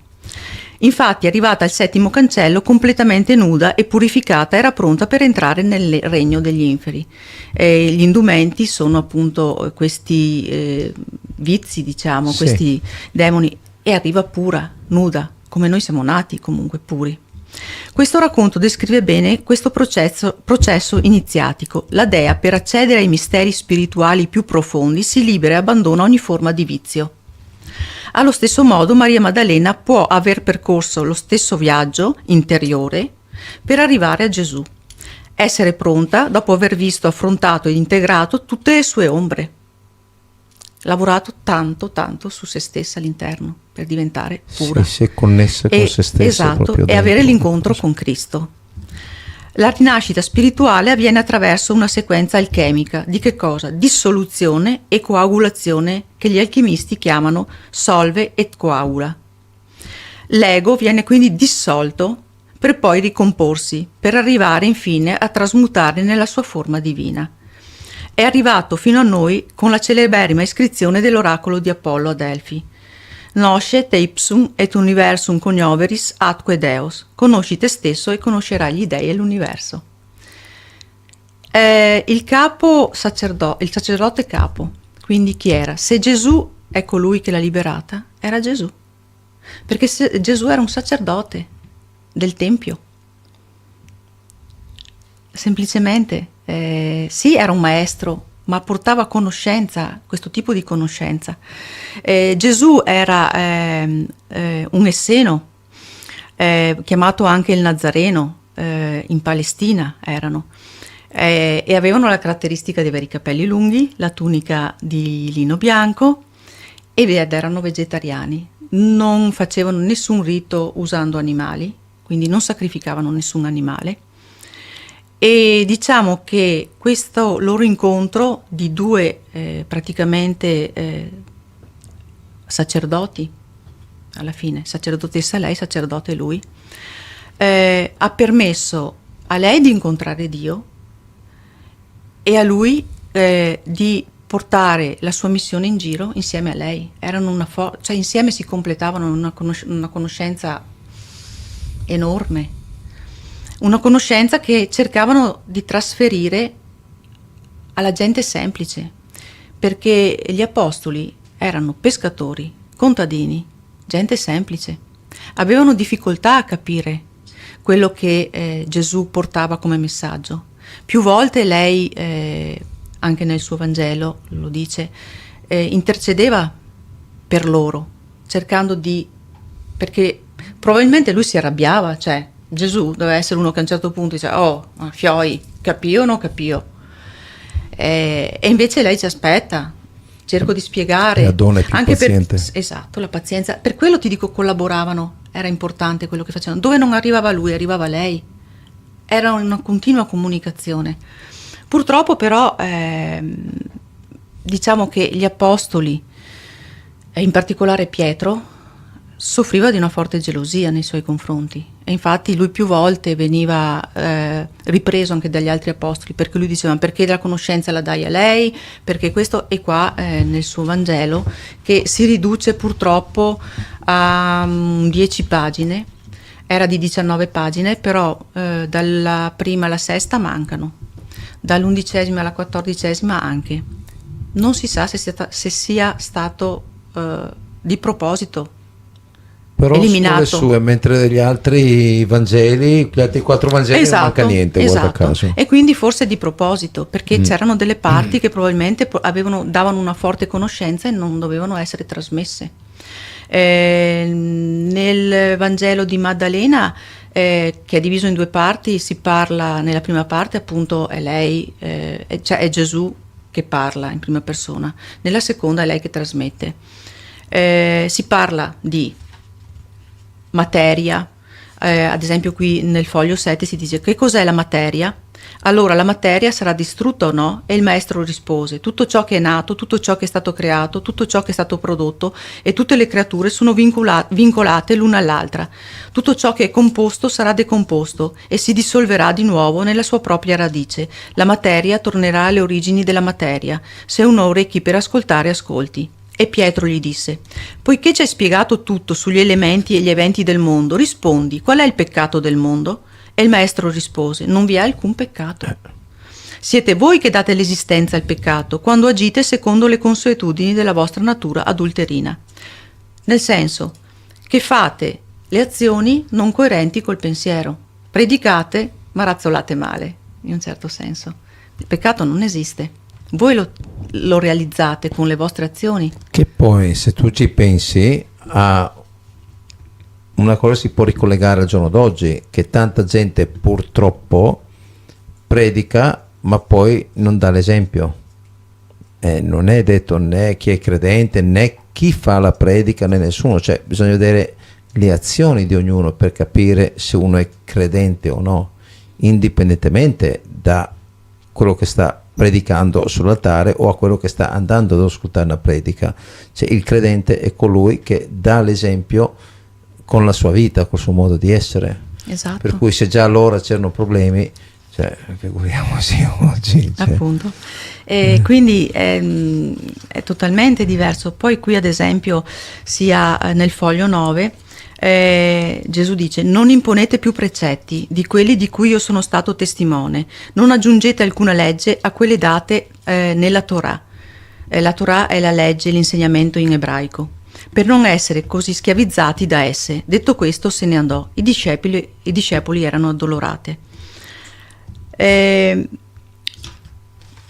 Poi qua si parla della grazia, perché loro dicono: come andremo noi pagani e predicheremo il Vangelo del regno del figlio dell'uomo se non hanno avuto nessuna considerazione per lui? Come l'avranno per noi? E allora Miriam si alza, e qua è anche un gesto importante: alzarsi, elevare anche il pensiero, c'è tutto un simbolismo, se vogliamo. Lei davanti a loro li baciò uno per uno e disse ai suoi fratelli: non piangete, non affliggetevi, non esitate più, perché la sua grazia scenderà su di voi e vi proteggerà. E portate la parola in giro. Qui li baciò uno per uno e disse ai suoi fratelli. Allora, un gesto che le sacerdotesse facevano era come l'ha fatto lei quando nella cena di Betania ha baciato i piedi a Gesù. Baciavano i piedi, le mani, il capo e anche la bocca. Purtroppo l'ignoranza fa pensare che questo sia un gesto appunto di, chiamala prostituzione, o che comunque un qualcosa di sporco, perché la persona che pensa questo non è arrivata ad essere pura, non lo penserebbe altrimenti, perché il bacio è una trasmissione della conoscenza, se vogliamo. E se arriviamo ai giorni nostri, pensiamo un attimino, non so, i mafiosi. Tra i mafiosi, la prima volta che ho visto il gesto ho detto: ma come, due uomini che si baciano sulla bocca? È il trasmettere il potere all'altro. Di solito quando passano, sì, o da capo a capo, o riconoscere. riconoscere comunque, esatto, il potere della persona. Tra anche i capi mafiosi lo facevano, mi sembra, se non erro. Quindi voglio dire, i gesti hanno un'interpretazione e bisogna stare molto attenti, Sì, come si dipende interpretano. uno se è limitato a vederlo o no. Esatto, dal tuo pensiero, e anche da come il tuo pensiero è negativo, nel senso che se tu vedi il male lo vedi in tutto. anche nei gesti più semplici, se vedi più puri, il male, più puri. secondo me è perché tu lo lasci entrare nel tuo ego e pensare quello, invece di pensare il male non dovrebbe pensare la curiosità e farsi domande perché. Esatto, E allora, dovrebbe, però invece se tu, di però la religione non vuole che ci si faccia domande, porta dogmi e ti dice se tu sei peccatore, se tu fai sì, il mistero questo, della fede, a posto, chiudi esatto, tutto. tu devi fare, tu non devi fare questo, non devi fare questo, devi pentirti, pentiti, sì, come no. cioè Sì, è una frustati, religione dove, cioè. esatto, dove tu sei sempre nel peccato, anzi nasci Sì, col sì. peccato, perché cosa Sì, hanno sì. detto di Maria, la madre di Gesù? Che lei non aveva avuto un rapporto, giusto? Lei era lo Spirito Santo che era sceso su di lei ed era nato Gesù, proprio perché era nato senza peccato, perché cioè, l'essere umano arriva già col peccato, anche no. Ma è ovvio perché è più facile comandare colpevolizzando. Esatto, se tu Mentre invece Gesù nasci libero, insegnava no? amore, insegnava come aiutarsi, come abbracciava anche i leprosi, mica aveva paura, mica andava in giro Esatto. no, Il peccato è non dare amore al prossimo, esatto. questo forse, È questo che un po' manca al giorno d'oggi, se no non ci si ritroverebbe in questa condizione qua. esatto. E soprattutto chi dovrebbe farlo sono i credenti, dovrebbero essere l'esempio di dare l'amore al suo prossimo e di ispirare altre persone, perché io vedo questo, no? Cioè, alcune persone mi hanno scritto, mi hanno detto ma come fai a essere credente? Cosa è successo? Cioè, ho preso una botta in testa, cioè, cosa è successo? No. Allora, tutti noi crediamo in un qualcosa, anche l'ateo crede che non esiste niente, però non credo anche quello, per cui ognuno crede in qualcosa, poi come ho detto prima, chi crede al dragone in TV, chi crede a questo, ognuno decide dove mettere il suo credo o la sua fede. Boh. Detto questo, cioè io preferisco mettere la fede in un qualcosa che mi dà entusiasmo, mi dà amore verso il prossimo, posso ispirare le persone che mi scrivono, posso trasmettere una visione più positiva del mondo, migliore, per innalzare le nostre coscienze, per cui cioè, io credo che un credente dovrebbe fare questo, con il suo esempio portare il suo amore al suo prossimo, perché se lui non ha sviluppato l'amore in se stesso e per Dio non può portarlo al suo prossimo. Esatto. Che cosa porta? Non puoi portare quello un che tu libro non hai. sterile, cioè una predica sterile, che senso ha? Non puoi dare quello che tu non hai. Esatto, per questo ti dico, cioè, bisogna capire queste regole qua. Quando noi capiamo queste regole di vita semplici, non abbiamo più problemi di niente, per cui cioè, comunque scusami, No, sono tranquillo. perso Ma via. nel foglio 8, ad esempio, sempre del Vangelo, si parla della dipendenza dalle cose materiali. La dipendenza dalle cose materiali diede origine a una passione senza uguali, in quanto deriva da un atto innaturale, che scaturisce quindi in un disordine in tutto il corpo. Questo è il motivo per cui vi ricordo di essere in armonia con la natura. Se non siete in armonia, tornate a creare un vincolo con le varie somiglianze della vostra natura. Se uno ha orecchi per ascoltare, ascolti. E poi li salutò. La pace sia con voi, la mia pace può essere creata e può essere diffusa tra di voi. State attenti che nessuno vi traga in inganno dicendo eccolo qui, eccolo là, l'esterno. È qui, è lì, e invece guardate dentro di voi. Cioè il senso era questo, perché il figlio dell'uomo è dentro di voi. Andate verso di lui. Chi lo cerca lo troverà. Andate e predicate il Vangelo del Regno. Non è stato interpretato così perché Pietro su cui si è creata la religione, la Chiesa Cattolica, ha portato dogmi esterni, non ha mai detto lavora all'interno di te stesso, ricerca il regno di Dio dentro, la fiamma divina dentro te stesso. Sì, perché la Chiesa, cioè, per quanto ho notato io, insegna il fondamentalismo, ma non il misticismo. Il misticismo Esatto, è quello che tu esatto. sviluppi dentro te stesso, la tua relazione con Esatto. Dio, e Dio entra in te, tu ospiti Dio nel tuo corpo diventa il tempio, ed ecco che non hai più bisogno di andare in una chiesa, ci puoi andare perché no, Sì, ma è una però cosa facoltativa, Dio è in te, non è che nella chiesa esatto. vai via della chiesa non c'è più Dio, Esatto, cioè, è no, dappertutto. è in te e vive nei tuoi insegnamenti che tu pratichi durante la tua vita e i tuoi gesti quotidiani, Esatto. è quello che tu porti verso il prossimo. perché Esatto. questo vuol dire essere un credente. Se uno fa questo non è un credente, cioè, per il mio no, c'è uno che vorrebbe essere qualcosa che non è, ma se tu non lo vivi e non dai l'esempio non lo sei, semplice, cioè, è come dire uno studiato a fare il meccanico ma se poi non sa abitare una vite non lo è, cioè è semplice, cioè tu quello che sei lo dimostri con le tue azioni, non con le parole non sono niente, cioè un zero totale, anzi fai vedere ridicolo, meglio non parlare. Esatto. Cioè, quello che deve parlare sono le tue azioni, non la tua bocca.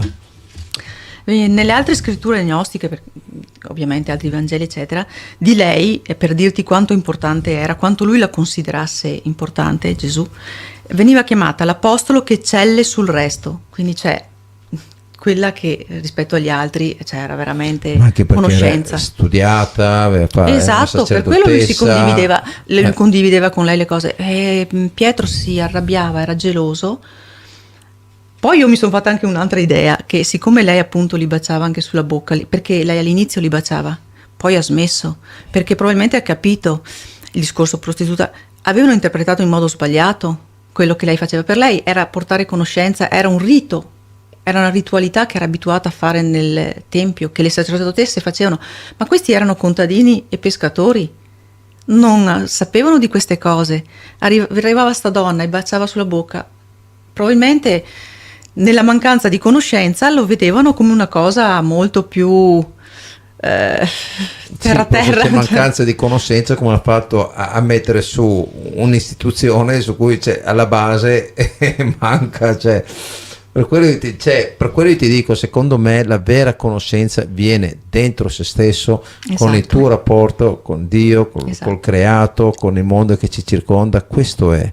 Poi il resto ben venga, poi ci sono vari livelli di ricevere la conoscenza. Certo, assolutamente, la ricerca può essere di tanti tipi. Un sermone o leggere la Bibbia o leggere i testi sacri eccetera, certo sì, va benissimo acquisire tante conoscenze, ma non fermarsi a un libro solo, ma tanti libri, Pietro, tante visioni diverse. Nella precedente puntata tua mi è piaciuto quello che ha detto, comunque ha detto non ci si ferma a un qualcosa, a un libro, per dire.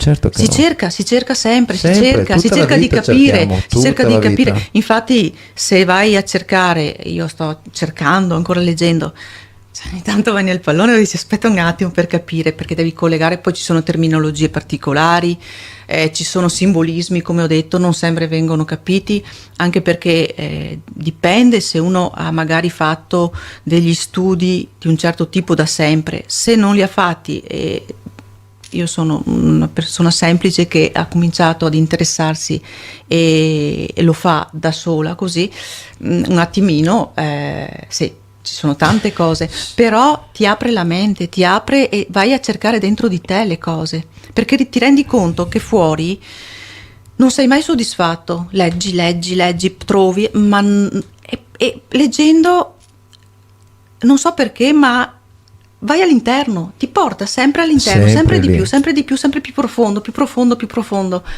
E anche perché più conosci, più ti rendi conto che non conosci, esatto, e quindi ancora di più, esatto. Allora, era un'esperienza mia ultimamente, da un paio d'anni a sta parte, io non riesco più a guardare la televisione. A me la televisione sento che mi ruba il mio tempo e la mia anima, cioè mi mettono là delle robe a guardare per distrarmi e dico ma perché devo distrarmi quando il mio tempo è prezioso e ho tante altre ricerche da fare? Cosa sto là a ipotizzare davanti a un telefilm?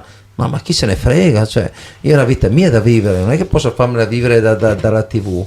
E allora guardo, vado sempre in fondo, mi leggo i testi delle canzoni che mi interessano, ascolto tanti video di tante cose, di tante filosofie, di tante letture, e tempo non mi basta mai, cioè proprio veramente non dormirei pur di prendere informazioni e conoscenza, per cui non capisco come uno può star là davanti a uno schermo e ipnotizzare e dire vabbè dai, è passato 2 ore, vado a leggere. No, bisogna usufruire il nostro tempo. Il tempo è un dono prezioso, che ogni minuto che passa non viene più ritornato, per cui dobbiamo veramente fare del nostro massimo. Io addirittura è un po' di anni, penso sia il 3° anno, che praticamente ho un piccolo calendario dove mi scrivo giù tutto quello che faccio tutti i giorni, perché mi aiuta a responsabilizzarmi, a essere sicuro che quel giorno almeno qualcosa ho fatto o apportato e non ho solo vissuto un giorno in vano, perché un giorno è un dono, è un regalo di Dio, per cui cioè, non possiamo sprecarlo. Cioè, è stato la differenza noi esseri umani è proprio per ricevere una conoscenza, mentre gli animali non riescono, per cui se abbiamo il dono, la fortuna di avere un corpo umano per elevarci, cioè dobbiamo fare di tutto per elevarci, non per scendere giù o guardare una TV ipnotica che ci dice come vivere. Cioè so io come devo vivere me stesso, no? Non ho bisogno di un psicopatico che mi dica come vivere. Cioè, ma stiamo scherzando? Cioè, no, è il mio dono di vita, è Dio che io porto in me stesso, non è di un altro, assolutamente no. Esatto, noi abbiamo Dio all'interno di noi stessi, abbiamo la conoscenza in ognuno di noi. Cercare all'interno e ristabilire la nostra e poi, connessione. Esatto, e poi ristabilire una connessione tra l'interno e l'esterno, perché comunque siamo incarnati in questo mondo materiale. Sì, ma l'esterno diventa secondario. Sì, diventa secondario, però diciamo noi siamo legati alla natura. Certo, anche il corpo se noi abbiamo questa capacità di appunto riconoscere noi stessi, lavorare su noi stessi, rispettiamo anche quello che è l'esterno, la natura stessa. Sì, però ho notato una cosa e la sto notando sempre di più ed è una cosa stranissima, però perché io mi piace tanto riflettere e andare oltre e capire le cose, poi mi vengono dette nel giro 2 o 3 giorni da altre cose, persone, una canzone, una riflessione. Perché sei sulla strada giusta, si dice. Oddio, si spera, però si spera il nostro meglio. Però diciamo, io stavo riflettendo, no? Le persone che ho conosciuto lungo la mia vita, eccetera, persone credenti, no? E le persone credenti, cioè quelle veramente credenti che con il loro esempio aiutano il prossimo, sono di esempio per il prossimo, sono a disposizione per il loro prossimo, eccetera, sono tutte persone che stanno bene economicamente. Io mi sono chiesto, ma che strano, dovrebbe essere l'opposto, magari il povero, questo che per disperazione è credente, eccetera. No, perché secondo me, allora, partendo dal principio che è tutta una creazione di Dio, che l'energia è sua, quella eccetera, ovviamente lui aiuta chi è vicino a lui, è normale, perché poi aiuta le altre persone ad elevarsi, per cui se uno è sempre impegnato a lavorare, a fare quella eccetera, non ha tempo per dedicare al suo prossimo, per cui lo mette in una posizione dove tra virgolette gli rimane facile tra virgolette la situazione economica, di modo che lui può dedicare il suo tempo senza stressarsi a procurarsi il cibo, questo, quell'altro, eccetera, per esistere e portare la conoscenza al suo prossimo. Esatto, e infatti quello che succedeva qui, 2 sacerdoti, 2 che arrivano da 2 famiglie nobili, sì, comunque benestanti, chiamiamoli così, che hanno la possibilità di studiare, di avere conoscenza, la maggior conoscenza possibile e poi di trasmetterla giustamente alla gente comune. C'è una difficoltà, non sempre viene capito questo. È quello a cui vanno incontro coloro che decidono di intraprendere questa missione, però se uno lo fa, sì. Ce ne saranno 10 a cui parlerai, uno o magari 2 capiranno, gli altri no, ma tu quei 2 li hai elevati, hai fatto il tuo dovere. Ma poi non spetta neanche a noi portare, cioè nel senso è un tuo dovere che tu fai verso la vita che ti è stata donata, poi dall'alto organizzano chi deve levarsi, chi no, chi qua, chi là, eccetera. Tu porti solo il verbo, tra virgolette. Sì, no, semplicemente è la recezione esatto, sei un veicolo, sei un canalizzatore. Sì, perché altrimenti si parla, sembra che uno sia... No, tu sei un veicolo, certo. Sei un semplice strumento, ecco, certo, un strumento. Come anche noi qua in questo momento, siamo uno strumento che abbiamo ricevuto una conoscenza niente di più. E la portiamo non abbiamo la verità in ascolta. tasca, ma portiamo quel qualcosa che ci è stato trasmesso, certo. che abbiamo cercato che ci è stato permesso se di no cercare. Non saremmo qua, se non abbiamo niente da dire o da trasmettere, ci sarebbe a fare altro nella vita, è normale questo, e questa è una cosa bella. Scusa, ti ho interrotto di nuovo ogni tanto. Niente, per quanto riguarda il discorso degli Esseni, ti dicevo, Gesù era degli Esseni, è Nazareni, diciamo della, come si chiamano, tribù degli Esseni e Nazareni, da cui derivavano da Mosè, erano state create da Mosè. Non sapevo questo. E anche lui la conoscenza prima di morire, l'aveva trasmessa a 70 suoi apostoli. Quindi sì, anche queste cose non le sapevo prima. Andando ancora più indietro, qui spesso si parla sempre di Egitto, di egizi. Andando ancora più indietro si va a vedere che nel tempio dove c'erano queste sacerdotesse si diceva che poche di loro fossero anche la reincarnazione della dea Hathor. La dea Hathor è la casa di Horus, il figlio del sole. Lei è la luna. Si torna all'universo e alla ciclicità e a tutto quello che è legato poi alla Terra. Si parla di luce anche qui. La dea è pura e si ha un'attivazione del corpo di luce. Come? Attraverso basi solide interiori, e si torna all'interno. Come si costruisce questo? C'è proprio un decalogo, diciamo. Pensieri positivi, alimentazione sana, pratiche che connettono mente, corpo, spirito, e comportamento amorevole verso gli altri esseri viventi. Quando uno segue questi precetti diventa puro. Lo scopo è quello di portare l'umano a risvegliare in sé la coscienza cristica, che permette di elevarsi, di andare sempre più vicini a Dio, di sentire quindi poi con questo l'unione con il tutto, perché Dio è tutto. Certo. E conseguenza di questo è risvegliare la scintilla divina che è presente in ognuno di noi. Però scusa, ti interrompo, perché mi è venuto pensato una cosa, ma io mi chiedo una cosa, no? Tu quando inizi a vivere questa connessione con te stesso, inizi a cambiare sguardo, cambiare occhi verso il tuo prossimo, verso il futuro, verso il creato, tutto, eccetera, e sei molto più felice, più completo, più tutto, eccetera. Io mi chiedo, ok, cioè non è che uno deve fare delle penitenze, no, sei in equilibrio e stai bene. Io mi chiedo, ma perché non lo fanno tutti?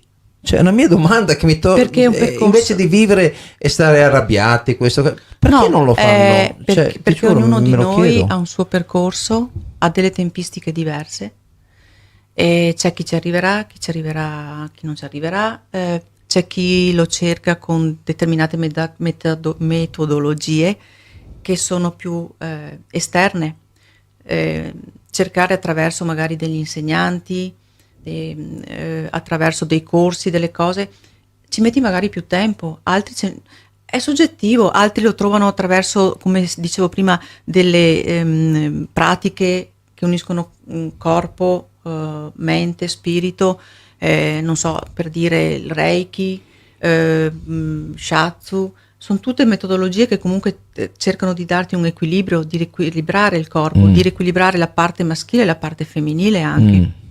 Perché come dentro così fuori, noi certo, se siamo equilibrati come parte maschile, siamo completi all'interno, dicevamo prima, cercheremo fuori un compagno, una compagna che sia un completamento, che ci arricchisca, non una proprietà o un oggetto.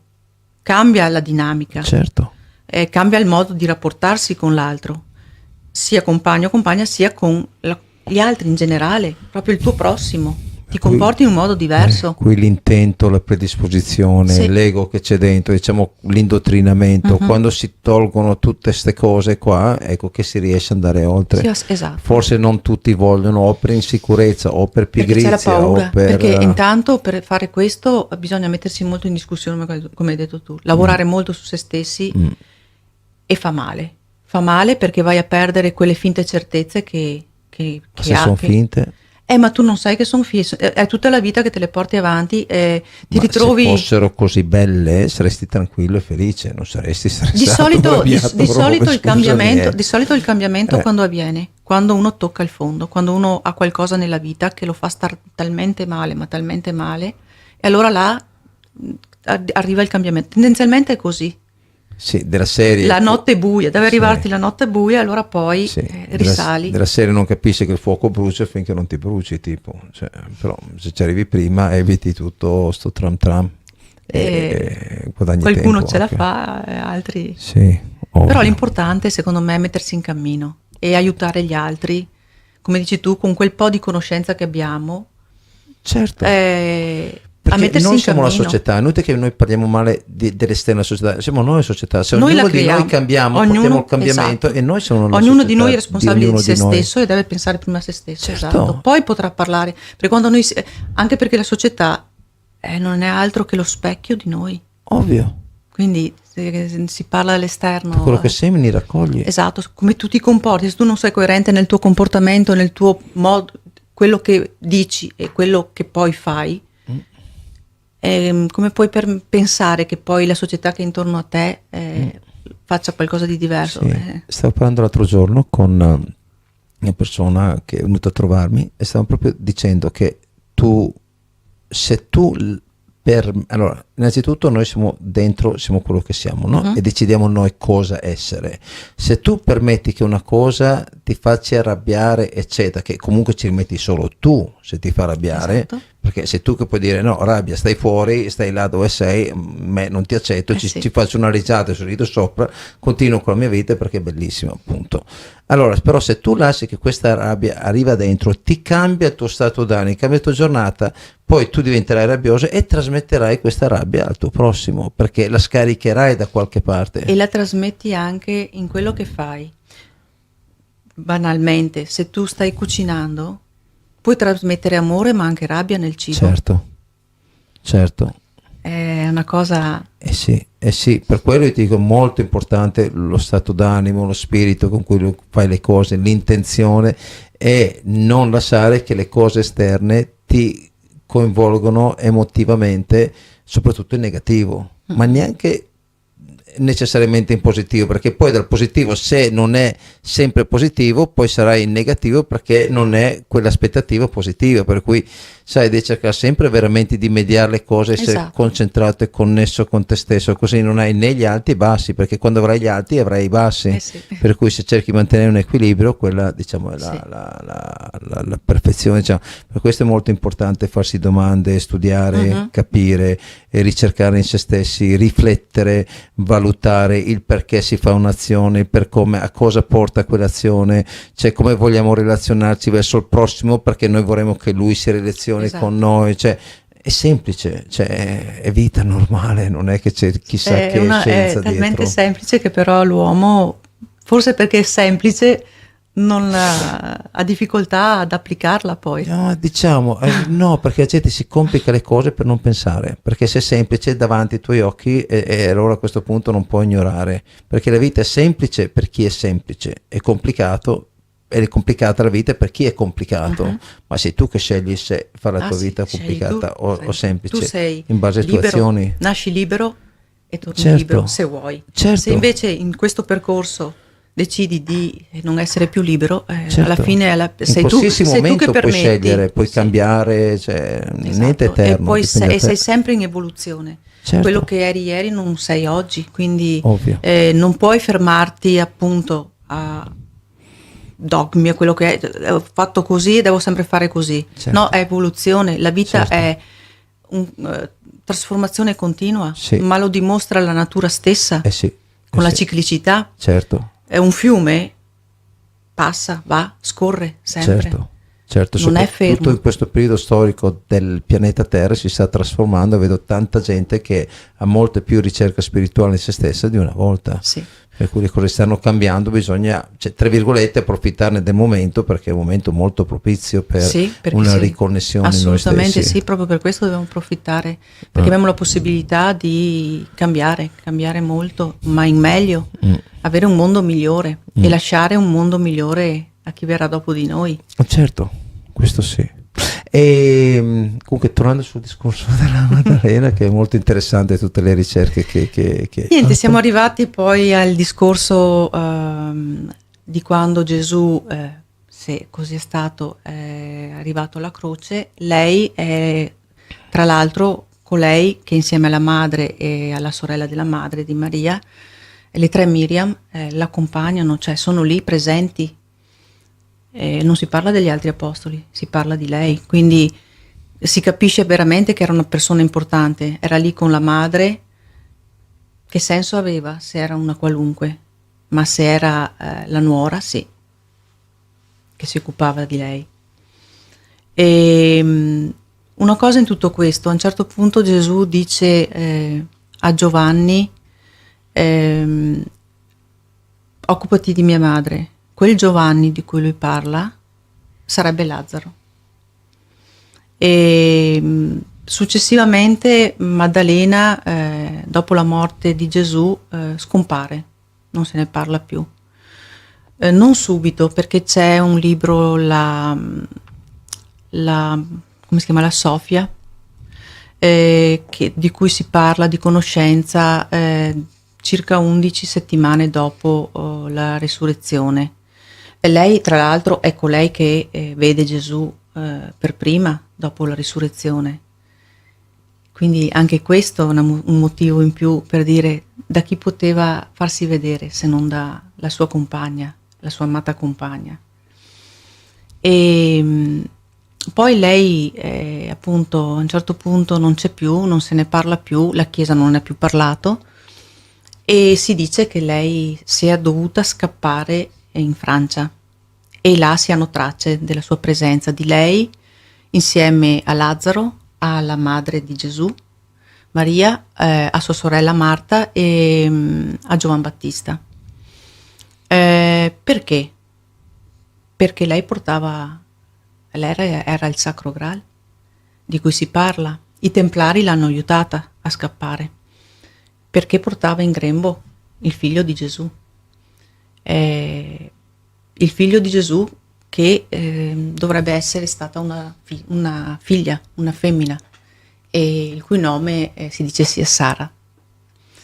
E niente, poi lei ha portato in giro più che poteva tutti loro la parola di Gesù. In Francia ci sono un sacco di chiese, diciamo, punti particolari dove c'è il suo nome, viene riconosciuta. Giovan Battista invece ha fondato una chiesa a Glastonbury, poi non le pronunce zero, in Inghilterra, e diciamo che lei è stata una cittadina del mondo, una zingara io la definisco, perché si è sempre spostata per portare la conoscenza, la parola in tutto. Dove lei poteva andare andava. Poi si dice che gli ultimi anni li abbia passati un po' in eremitaggio. Come ho detto, noi non abbiamo cenni storici più di tanto e questo si sa, insomma. Comunque il Sacro Graal sarebbe semplicemente lei che ha portato, perché Sacro Graal sarebbe come sangue reale. Infatti lui era re dei re. Sangue reale che può essere un figlio, perché è il suo sangue che viene portato avanti. Perché è dovuta scappare? Perché immagina se si fosse saputo che Gesù aveva un erede. La chiesa di Pietro non avrebbe avuto più senso perché non aveva diritto. Il diritto era da re a figlio tramandato. E non avrebbe più avuto senso quella chiesa basata su dogmi, sulla paura e sul potere, perché comunque è una chiesa che si basa sul potere e il potere va a braccetto col denaro. E quindi penso che si possa capire un po' anche la motivazione, una motivazione molto grossa. sarebbe stato un qualcosa che avrebbe sconvolto la Chiesa per come era stata impostata. Io penso che oggi sia giusto dare il giusto posto almeno a Maddalena. Poi non so per quanto riguarda gli eredi, nel senso che chissà poi questa Sara se ha avuto un'altra progenie, se ancora c'è il sangue di Gesù che gira tra di noi.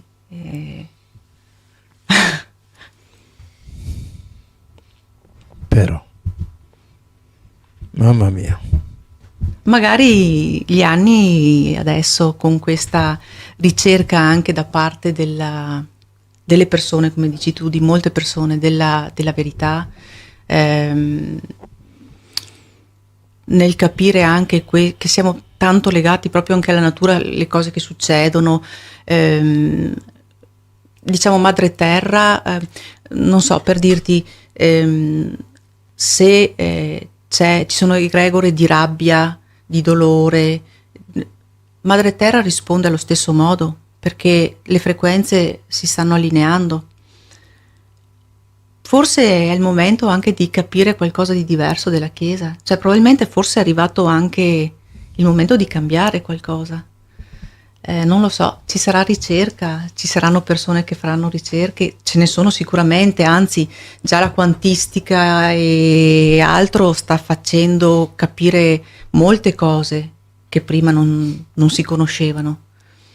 E quindi vedremo. Io penso che ci saranno cambiamenti. Non so attraverso cosa, perché di solito bisogna entrare nel caos per avere poi l'ordine. Vedremo. Wow. Io sono già contenta di aver dato, come si può dire, è che lei sia riconosciuta per quello che è, una sacerdotessa, una donna di conoscenza. Attraverso lei, secondo me, si dà rispetto a tutte le donne. Le si eleva anche. Come hai detto tu prima, tendenzialmente la donna sembra di serie B. Sembra di serie B anche nell'ambiente del lavoro. Ma chi? Solo per una persona ignorante, penso. Cioè, ce ne sono tanti. Siamo uguali ma diversi, non è che uno è più alto, uno è più basso, esatto. Siamo diversi, si completano. Esatto. E allora connessi con noi stessi, lo vediamo anche in questo senso, connessi con noi stessi. Però questa ricerca, tutta questa conoscenza che ti sei fatta durante questa tua ricerca, questa tua passione nella ricerca, che continua, perché io continuo ovvio, adesso a cercare. Perché una volta che inizi non finisce più. Sì. Però io dico, cioè, ognuno di noi può farla. Assolutamente, se ha questa sì. passione, questa assolutamente voglia, questa, come hai detto tu prima, invece di magari guardare la televisione che ti annebbia la mente, leggere. C'è un nome, si chiama telefinzione, non è telefinzione, perché se vuoi vedere la verità, l'ultimo posto da trovare in televisione è proprio l'ultimo, cioè veramente bisogna essere capre per credere che quello lì parla per il tuo bene, proprio no, cioè quella è telefinzione. Se vuoi sapere la verità, te la ricerchi te. Esatto. Non che ti appoggi a qualcun altro e poi lo critichi perché ti ha preso in giro a più non posso, cioè è una cosa che lo fai tu, e sei responsabile tu delle tue ricerche, non che aspetti là che c'è il messia magico che ti dice nella telefinzione la verità. Esatto, diciamo che c'è sempre questa tendenza a cercare il messia. Ma il messia è dentro di noi, ma noi dobbiamo volerlo. Cosa facciamo noi perché il messia si parli o si manifesti a noi? Parliamone. Cioè, no, lui deve far tutto, noi là fermi, beati, aspettiamo le guai, magari mentre ci portano, non so, una margarita, ma figurati, no. Cioè, noi dobbiamo prima dare l'esempio e poi forse arriva, ma se non lo facciamo noi, cosa arriva? Niente. Esatto. Chi semina raccoglie, come dire, no, l'albero non ha fatto frutto, ma non c'è neanche l'albero, non ho neanche piantato seme. Esatto. Dai, ma che cavolo, veramente a volte siamo così ridicoli. Comunque, no, bello questo. Un'altra cosa che stavo pensando mentre stai parlando, che questa chiesa cattolica, così ci si ritrova al giorno d'oggi. Diciamo che sì, un po' tutte le religioni tendono a sì, condizionare. no, sto pensando, i 12 Io non voglio. apostoli, questa è basata sull'apostolo Sì. di Pietro, ma è uno dei 13. Gli altri non hanno fondato niente? No, Solo si lui? è detto su questa Quello che era pietra, geloso, tra l'altro. su questa pietra sembra se qualcuno abbia detto si fonderà la mia chiesa, ma Sì, così è stato detto, ma la cosa mi stupisco che 1 su 13 solo quella, e altri non hanno fondato si niente. diceva che allora qualcosa non quadra, cioè. tra l'altro tra gli apostoli si parla spesso adesso di un apostolo che diciamo oltre a lei è più vicino, è il più qualcuno ha interpretato Pietro, in realtà molto probabilmente era Lazzaro che li ha seguiti poi, perché lui era legatissimo a suo cognato. Quando è morto Gesù ha pianto, cioè c'era un forte legame, al di là che fosse il fratello della moglie, probabilmente perché comunque se di famiglia nobile anche lui, giusto, avrà anche lui avuto una buona conoscenza. Sì. E quindi poteva anche parlare di cose che magari con un Pietro, con altri apostoli, aveva difficoltà. Non era che lui avesse persone di serie A, serie B, semplicemente era semplicemente un discorso che tu puoi parlare di certe cose con certe persone e sì, erano create gelosie, ma perché? Perché i cuori non erano puri. Non c'era un cuore puro, perché se tu hai un cuore puro capisci, non ti crea. Per assurdo la Chiesa, cioè, stando un po' a tutte le tue ricerche eccetera, la Chiesa dovrebbe essere stata piuttosto che essere basata su Pietro, cioè innanzitutto dovrebbe essere stata basata su Gesù, non su Pietro, prima di tutto, però lui diceva che aveva riportato dei dogmi, delle cose dette da Gesù. Grazie. Boh. Quando Gesù invece dice a un certo punto: quello che io vi ho detto fino ad ora nella Torah basta, il resto vi farà diventare come ha detto, non liberi, insomma, vi farà. Certo, finisce perché qua. il dogma ti fa essere insicuro se tu non fai invece quello. aggiungendone, se tu non fai quelle cose al giorno ti senti insicuro e ti senti quasi che sei un peccatore mentre non lo sei. Esatto, infatti la Chiesa sempre sul peccato parla, Certo. un Gesù messo sulla croce Oddio. per i nostri peccati e le persone che devono appunto peccato, E dei devi miracoli che ha pagare, fatto, devi neanche confessarti, la devi questo, esatto. l'amore zero, No, cioè, esatto. no, è tutto buio. Io non ho mai visto un qualcosa di Museo delle tenebre, cioè. io no, cioè sinceramente, esatto, non vedi mai un sorriso, una cosa. No, Ci questa sono, cosa più assurda. a me piace, io non conosco molto, ma ogni tanto vedo, non so se sono preti protestanti, dove c'è la musica, ballano, che già è Certo. qualcosa di diverso. Certo, io guardo un sacco di video dove proprio c'è ballano, cantano, sono felici. La musica, il ballo. Allora, per dirti, Maddalena, depressi, se l'amore deve farti stare depresso, cosa ci vado a fare? guarda, Cioè, Maddalena, qui adesso non so se ho da qualche parte messo come veniva definita, forse non l'ho messo. Comunque, la ragazza della gioia era anche definita perché lei amava il ballo, la musica. Loro lì cantavano, ballavano, c'era gioia. Non è che erano lì, meditavano quando serviva, ma la vita era gioia, era bellezza. E se no, che senso ha viverla? Cioè, il creato è bellezza. Il creato è bellezza. Come e tu viene sul dovresti sole portare. la mattina, c'è la luna, Esatto, come puoi è stare? bellissimo. Invece è bellezza. Se non godi della bellezza di questo mondo, di questo creato che ti è stato dato, che senso Ma ha? tu questo lo puoi vedere se tu sei bello dentro. Se tu sei brutto dentro, porterai fuori. Quando si dice come dentro così fuori, se tu sei brutto dentro, porterai la tua bruttezza fuori. Allora, partendo dal principio che nessuno è bello o brutto, ma tu sei quello che ti lasci essere, perché sei tu che scegli se essere bello o brutto e puoi cambiare in qualsiasi momento, per cui la bruttezza è qualcosa che tu scegli, ma se tu vuoi puoi essere bello dentro e portare bellezza al tuo prossimo. Esatto.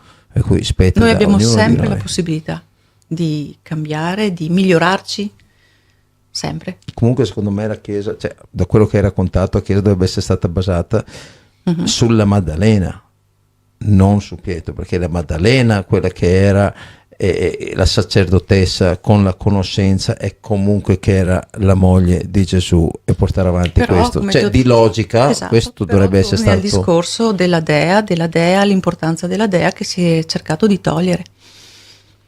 Adesso sta ritornando, come ti ho detto,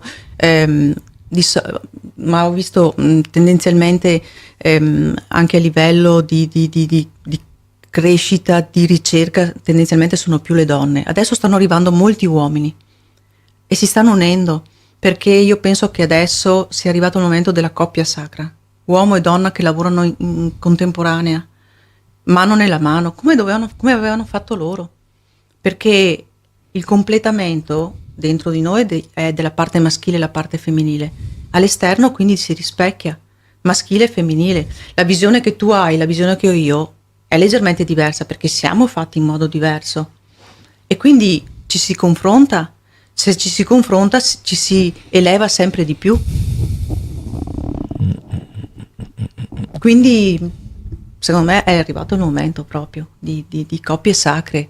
Nei prossimi anni secondo me si andrà a vedere, e già secondo me si stanno già vedendo coppie che lavorano insieme, che collaborano, ognuno con il proprio spazio, la propria indipendenza, sto parlando di ognuno che magari ha il proprio interesse, che però c'è un qualcosa che li unisce, magari nel messaggio che devono portare, nella missione.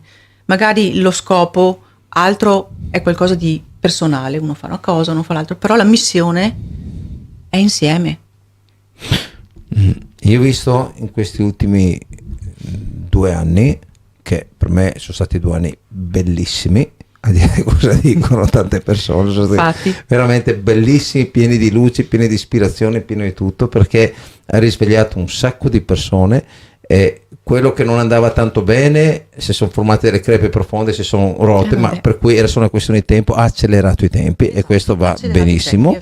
Mentre altre persone si sono risvegliate e soprattutto hanno riscoperto se stessi, si sono messi in gioco, magari quello che ti avevano indottrinato fino a ieri, il tuo lavoro fisso fino all'eternità, che poi fai la pensione, che poi alla fine sapevi già come morivi. Hanno capito che erano convinzioni che non erano convinzioni. Esatto. E praticamente hanno cambiato, hanno ritrovato se stessi, hanno trovato nuovi lavori, nuovi modi per vivere, e sono persone molto più felici di prima, perché si sono rinnovati, hanno trovato nuove risorse in se stessi. Esatto. e sono usciti fuori dalla staticità della vita. Per cui secondo me in questo momento chi ha saputo approfittare, tra virgolette, di questa situazione e cambiarsi, migliorarsi e mettersi in gioco, è diventato più forte di prima, e più credente in se stesso, più sicuro, e ha portato tante cose belle. Chi invece voleva rimanere aggrappato al vecchio a tutti i costi, se non stava male, eccetera, quelli andranno a perire. Sì, perché però è una loro libera scelta. È una libera scelta di perché ognuno. comunque Ognuno è sia responsabile quello che di è se passato non ritorna sempre, Esatto. mai. È tutto un cambiamento. Ogni giorno è Continuo. diverso. Per cui se tu non sai La natura adeguarti, ti finisci. insegna. Certo, è come dice qualcuno, Sì. quello che segna insegna. Quello che segna insegna, esatto. Per cui bisogna assolutamente vivere secondo noi stessi, la connessione in noi stessi. Se non siamo connessi, saremo connessi a una TV, a un ciarlatano, Esatto. a un qualsiasi brombolo di turno, e penseremo che lui fa le robe per noi, ma noi siamo ancora più deficienti di lui se lo ascoltiamo, crediamo che lui fa qualcosa per noi, lui lo farà per se stesso, Esatto. mica per noi. Cosa gliene frega di noi? Scusa, siamo noi che siamo i timonieri delle nostre navi, Esatto. di quello che noi siamo. Non sono gli altri. Come fai a mettere la tua vita in mano a qualcun altro? Ma stiamo scherzando? Vuol dire che non valuti la tua vita, e se non valuti la tua vita è ovvio che alla fine non farai le cose che ti fanno felice. È molto molto molto semplice. Sì, il concetto è semplice. Sì. Per quello ti dico, bisogna credere, indipendentemente che credi a te stesso, credi a questo, però in qualcosa devi credere, e soprattutto credi in qualcosa che ti dia felicità. Esatto, quello. Perché se credi in un qualcosa che poi ti dà tristezza, amarezza o pentimento, eccetera, vuol dire che hai creduto nella cosa sbagliata. Per cui devi domandarti, aspetta, faccio un'inversione di marcia, faccio una riflessione, vedo un attimino su cosa c'è credere o no. Quello che ti dà vita e felicità, penso sia una buona cosa. Esatto. È quello che sto seguendo io. Per quello sto seguendo, la gente scrive, dico, ma cosa ti è successo? Sono cambiato, cioè, sei in cambiamento, ogni giorno sono più esatto. felice del giorno prima, dico, cioè veramente, cioè, non ho neanche più spazio per robe esterne, per sentimenti sbagliati, Per le eccetera, frivolezze. cioè, ma non solo le frivolezze, anche per i stati d'animo che possono essere eccessivi da una parte o dall'altra, perché cerco sempre di valutare le robe eccetera, e quando tu vai avanti con te stesso, vai avanti con la tua consapevolezza, con la tua riflessione, con queste cose, e automaticamente ti arrivano cose simili a quello che tu pensi, perché noi siamo energia. Esatto, Quello che noi viviamo, pensiamo, eccetera, è quello che poi emaniamo, e poi che c'è quello che ritorna, perché e intorno a noi c'è tutto. In bene, in male, c'è tutto, però spetta a noi, se noi siamo negativi attraeremo l'energia negativa, esatto, se noi siamo positivi attraeremo l'energia positiva, uguale le persone. Quando tu hai un cambiamento, tu perdi un sacco di persone che magari avevi prima che pensavano in un certo modo, e poi automaticamente ci sarà il periodo di transizione in cui ti metteranno alla prova per vedere se sei disposto a rimanere solo con te stesso o no, e risolvere i tuoi demoni, i tuoi fantasmi, sì. E dopo ti faranno arrivare le altre persone, ma ci vuole questo periodo di transizione, perché le altre persone non potranno arrivare in automatico prima che tu fai il lavoro su te stesso. E il lavoro su te stesso lo devi fare quando tu sei tu e tu. Allora ti metti nudo davanti allo specchio e dici ok, cosa vuoi fare nella vita? E allora là ti metti a nudo, ti confronti e decidi ok, voglio fare questo, e allora in base a quello che tu decidi fare, che sei onesto con te stesso e connesso, allora ti arriveranno quelle persone che ti aiuteranno a fare quello, perché dall'alto vedono tutto, fanno arrivare tutto, per cui è inutile che diciamo una cosa che non va quando noi siamo i primi a non farla andare. Esatto. Perché Siamo abbiamo noi che ci autosabotiamo. Certo, dobbiamo dire noi cosa stiamo facendo per far andare le cose.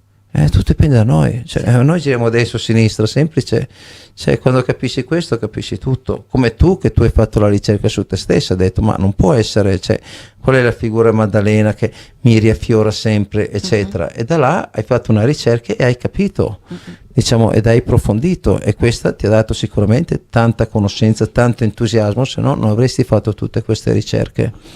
Ecco, e secondo me è una ricerca molto bella che io personalmente auguro proprio a tutte le donne di ricercare questa parte, perché purtroppo c'è troppo maschilismo e c'è poca parte della conoscenza della donna. Allora la donna magari si sente insicura, si sente in disparte, che dice no, ma invece se la donna cominciasse a pensare cavolo, Maddalena era una sacerdotessa, aveva la conoscenza di questo, quell'altro, eccetera, per cui anch'io posso impegnarmi, eccetera, perché tu quello che desideri si avvera. Esatto. E cui se tu desideri conoscenza riceverai conoscenza, ovviamente devi anche poi comportarti con questa conoscenza, se no ti viene anche tolta. Sì. Per cui aspetta a te, quando la ricevi la ridai, ne ricevi altra. Esatto, è come quando tu hai un dono di magari, visto che si parla un po' anche la pranoterapia, tutte queste cose, hai un dono, un'energia maggiore che può aiutare le persone, una forma di guarigione, ma in primis te stesso. Se tu la utilizzi ti rimane, se tu non la utilizzi è sprecata e ti verrà tolta. Ovvio. Perché loro non sprecano nulla. No. Lo danno a qualcun altro che magari sa farne un uso maggiore e migliore di te. Certo, per quello bisogna fare tanto lavoro, non è neanche un lavoro su se stessi, è una passione, come riscoprire noi stessi, che è bellissimo, Esatto. è un'emozione bellissima, veramente io l'auguro a tutti questa emozione, perché una volta che tu inizi, non torni mai indietro, bisogna essere proprio masochista e tornare indietro, perché quello che tu vivi e sperimenti è indescrivibile, la gioia, la felicità, la voglia di alzarti la mattina, la voglia di gioire durante le cose, la giornata, il perché fai le cose, è tutto, no? È la felicità di vita, è il perché è bello anche vivere e avere le soddisfazioni di quello che si fa, perché si vedono i risultati, e anche le persone che arrivano nella tua vita, le persone che incontri, le persone con cui hai a che fare, è uno scambio di energia completo, continuo. Ti piace? Sì, cos'è? È bello, bellissimo. Joshua e Miriam. Bello. Bello. Bello. Vuoi farlo Ho vedere pensato alla- bene di portarli qui con noi. Eccoli qua. Bellissimo. E qui tu che hai detto più o meno tutte le cose che volevi Sì, io dire direi sulle tue che sono ricerche, arrivata eccetera, a conclusione. sì. Beh, hai detto tante cose molto interessanti, molto profonde, per cui Ce ne se- sarà qualcuna che sicuramente ho saltato, è perché normale. poi nella... Magari per però un'altra puntata. magari esatto. Ma ecco, se Può tu sempre dovessi approfondire. descrivere in breve, in due parole, quello che tu hai vissuto, l'esperienza, diciamo, della Maddalena, come la descriveresti in breve? Allora, mi ha rafforzato come persona, come donna. Seguire il suo percorso, quello che lei ha fatto, come ha vissuto, mi ha dato più forza nel credere in più in me stessa. Capire che appunto non posso cercare all'esterno quello che io non ho dentro. Prima lo devo trovare dentro di me. Riequilibrare in particolare il mio maschile e femminile. Io non avevo un maschile e femminile in equilibrio, e questo si riproponeva anche a livello fisico, perché noi sai che l'anima è dentro, ma il nostro fisico, il nostro involucro traspare tutto quello che poi dentro di noi non è equilibrato o non sta bene. E infatti io avevo sempre problematiche nelle zone, diciamo, fisiche che rispecchiano il femminile, perché non lo riconoscevo. Avevo un maschile forte che dominava, perché probabilmente è un qualcosa che mi porto avanti io credo nella reincarnazione, da tante vite. Lei mi ha aiutato a risolverlo questo, a superarlo, a lavorarci sopra, a capire che comunque la mia femminilità la devo accettare, è un dono. È un qualcosa di bello, è un qualcosa da trasmettere anche alle mie figlie, un'indipendenza, non so come spiegarti, un vedere un legame forte con la natura che io sapevo già di avere in un viaggio in Perù che ho fatto 6-7 anni fa, 6 anni. Là ho capito che c'era una fortissima connessione, e anche lì sono stata guidata, e come dici tu, ti danno dei segnali e poi ogni tanto c'è una specie di sabotaggio, che non capisco se sia autosabotaggio o sabotaggio, e se tu hai la forza di dire no, io vado avanti, poi ti arrivano delle cose meravigliose e c'è una parte di evoluzione, ogni volta fai uno scalino per arrivare più in alto. Io ad esempio in quel viaggio io lo dovevo fare con un'altra persona, poi mi sono successe determinate cose, ho deciso ok, non lo faccio più. Poi a un certo punto ho detto ma no, io lo devo fare, cioè io da sola mi devo arrangiare, non è che devo appoggiarmi sempre a qualcuno. E ho detto lo faccio. Nel momento in cui ho deciso di farlo mi sono arrivati i soldi giusti per il biglietto, ma proprio, cioè, mi serviva una tot cifra e mi è arrivata nel modo più impensato. Una notte mi sono svegliata e ho sentito una voce maschile che mi diceva Uriel. E ho detto cos'è? Poi sono andata a vedere, era un arcangelo, era legato comunque al discorso della terra, e quindi era come se lui mi dicesse io ti guiderò. Poi un'altra volta lo stesso, una voce, mi sveglio di colpo, Loreto, cosa ho pensato? Ma la Madonna di Loreto? No, vado a vedere il posto dove dovevo andare, la regione si chiama Loreto. E ho detto cavolo, mi dice sono sulla strada giusta, quei segnali, e ho detto vado. Quando sono partita, il giorno che dovevo partire, non nevica praticamente quasi mai, qui ha nevicato, e quindi io dovevo andare a prendere l'aereo a Venezia e avevo difficoltà. E ho detto no, comunque ci vado lo stesso. Sono arrivata lì, l'aereo è rimasto fermo quasi più di mezz'ora, anche di più, perché dovevano pulire le ali, sghiacciare le ali, eccetera. E io avevo la coincidenza a Madrid e ho detto, a un certo punto sull'aereo cominciano a dire, ma guardate chi ha l'aereo tot da prendere, coincidenza, dovete sbrigarvi, c'è un tunnel tra l'altro lunghissimo a Madrid, perché la perdete. Infatti l'ho persa sicuramente, io dovevo prendere l'aereo che mi portava giù in Perù, Ho corso come una pazza, cioè, però io ci ho messo del mio, cioè non è che mi sono detta, beh, io ho sempre, anche quando ho avuto difficoltà a arrivare a Venezia, potevo fermarmi. E ho detto no, ho rischiato per strada, ma io arrivo giù, lo prendo l'aereo, poi arrivo giù e l'aereo è fermo, e come? E porca miseria, tutto contro, allora sto viaggio non lo devo fare. Vabbè, io salgo sull'aereo e ci provo. Poi arrivo appunto a Madrid, riesco a salire e lì mi dico, adesso io rimango qua tranquilla e beata finché non succede niente. Quando arrivo giù in Perù e devo scendere, ho cominciato a dire, cavolo, adesso dovevo prendere un altro aereo. Io qua non conosco l'aeroporto, ma ce la farò perché dovevo scaricare i bagagli e ricaricare i bagagli e il tempo era poco perché appunto aveva ritardato l'aereo nell'arrivo. Arrivo, cominciano a farci scendere, tra l'altro lentissimi, vengo chiamata, la signora Ortolan è attesa all'arrivo. Io mi sono detta, cosa ho combinato? Ho messo qualcosa nella valigia che non andava bene e invece ho trovato un assistente.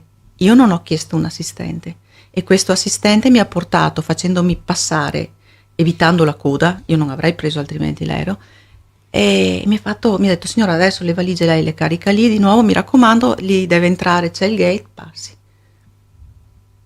Infatti sono arrivata giù, c'era una persona che mi aspettava, Marco, che tra l'altro saluto, ed è una persona meravigliosa che ha creato una fattoria didattica, insegna ai bambini ad amare la natura, a rispettarla. E Marco mi fa, oh, ma sei arrivata velocissima? Gli faccio, velocissima? Sì, di solito o si fermano perché perdono un aereo o comunque ci mettono molto di più. Ho detto, si vede che dovevo arrivare. Quindi la vita mi ha insegnato questo, che se devi andare in un posto perché questo è il posto giusto o comunque la situazione giusta per farti evolvere, lei lo fa. Poi sta a te avere il coraggio di andare, di affrontare e di superare anche le difficoltà che ti si presentano, perché è più semplice dire ben, era destin che non dove andare, era destin che non dove fare. Sì, ma siamo noi che ci creiamo il destino. Questo sì, è il punto. Esatto, secondo me se non siamo noi che ci creiamo il destino non arriva, esatto. Per cui alla fine è una cosa che poi noi laggiù, dobbiamo volere. Poi laggiù da sola ho avuto delle situazioni particolari in cui mi sono trovata in difficoltà, però mi hanno rafforzato, perché come dici tu, quello che segna ti insegna. Certo, ma è questo che uno deve volerlo, perché alla fine siamo noi gli artefici delle nostre azioni. Esatto. È come io che dovevo andare via questo inverno, anzi non dovevo essere proprio qua, e alla fine per un motivo o un altro mi hanno bloccato tutte le strade finché io rimanessi qua a fare il programma, perché se ero via, che comunque dovevo fare il programma, non avrei potuto aver avuto a che fare con persone splendide come tra l'altro anche te, che hai portato la tua conoscenza sulla Maddalena eccetera, per cui grazie a tutto questo, diciamo, mi hanno messo in questa situazione e mi hanno detto, ok, devi stare qua, devi fare questo programma. Non avevo la più pallida idea di come iniziare a fare un programma, non conoscevo nessuno e niente, ho detto, boh, devo farlo, punto e basta. Eppure adesso, guarda, siamo arrivati fino a qua e sta andando avanti tutto, ed è un miracolo di tutto, perché quando non ti aspetti niente ma ti dai da fare per il tutto, e poi le cose arrivano. Esatto, anche noi possiamo fare i miracoli, piccoli magari, ma miracoli. L'importante è l'intento, quando tu fai le cose. L'intento in tutte le cose, esatto, una cosa che dobbiamo ricordare, tutte le cose che noi facciamo dipendono molto dall'intento con cui le facciamo. Certo. Ed è importante, dobbiamo ricordarcelo quando le facciamo. Perché l'intento è quello che fa smuovere, e dove non arriviamo, se l'intento è puro, da lassù ci danno una mano. Esatto. Per cui dipende tutto da noi. Tutto da noi. Ok, per cui diciamo, ecco, a questo punto diciamo è stato positivo per il discorso che tu sei venuta, hai portato la tua conoscenza sulla Maddalena, che anch'io non sapevo, sicuramente molti di noi non conoscevano. E qual è l'ultimo messaggio con cui vuoi lasciare chi ci ha seguito fino adesso? Di non abbattersi mai, di continuare a credere in se stessi. Credere in se stessi. Noi abbiamo tutto quello che ci serve per essere felici, per creare la nostra vita come la vogliamo. Ce l'ha insegnato Gesù Sì. e la Maddalena. Beh, sì, in questo caso. In sì. collaborazione. Sì, ecco, sì, quando si crede in se stessi, Dio è in noi e Dio ci dà una mano dove noi non arriviamo. Esatto. Ecco, per cui connettiamoci con noi stessi, connettiamoci con Dio e tutte le cose andranno per il verso giusto. L'importante è volerlo, crederci, perché il credo e la fede con cui noi facciamo le cose è la cosa, quello che ci porta avanti e ci fa raggiungere i nostri sogni, i nostri risultati. Esatto. Fiducia, fede, amore. Sì. E abbiamo tutto. Bene, adesso facciamo una pausa fino a mercoledì prossimo e mercoledì prossimo ci rivediamo qui tutti insieme. Grazie per esserci, per far parte di questa grande famiglia, tutti insieme alla ricerca di noi stessi, di connettersi con noi stessi. Vi voglio bene e a presto. Ciao. Grazie.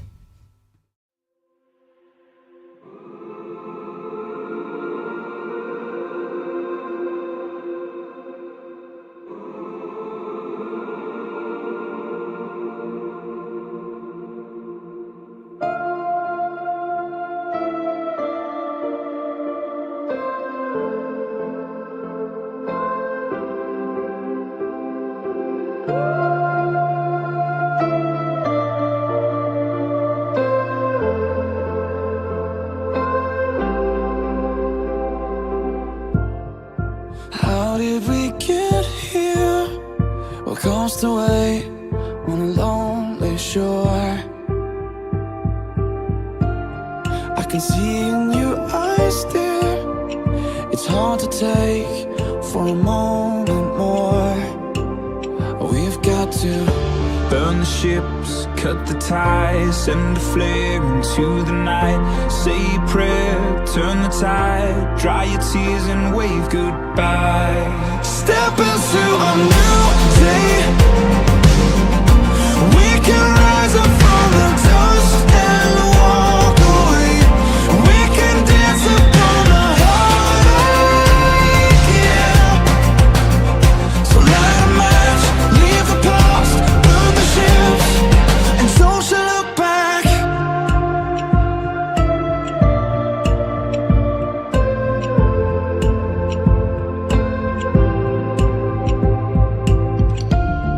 Don't let it arrest you. This fear of falling again.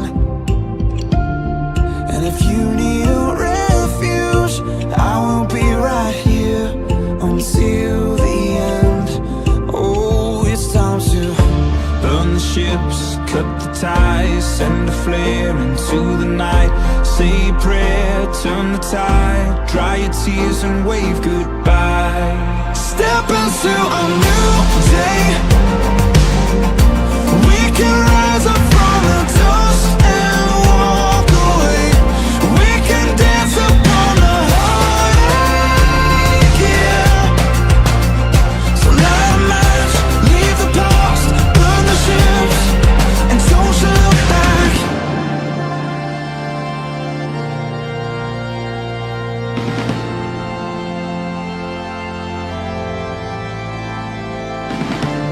So long to shame, walk through the sorrow, out of the fire, into tomorrow.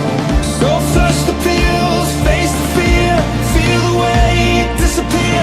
We're coming clean, we're born again. Our hopeful lungs can breathe again. Oh, we can breathe again.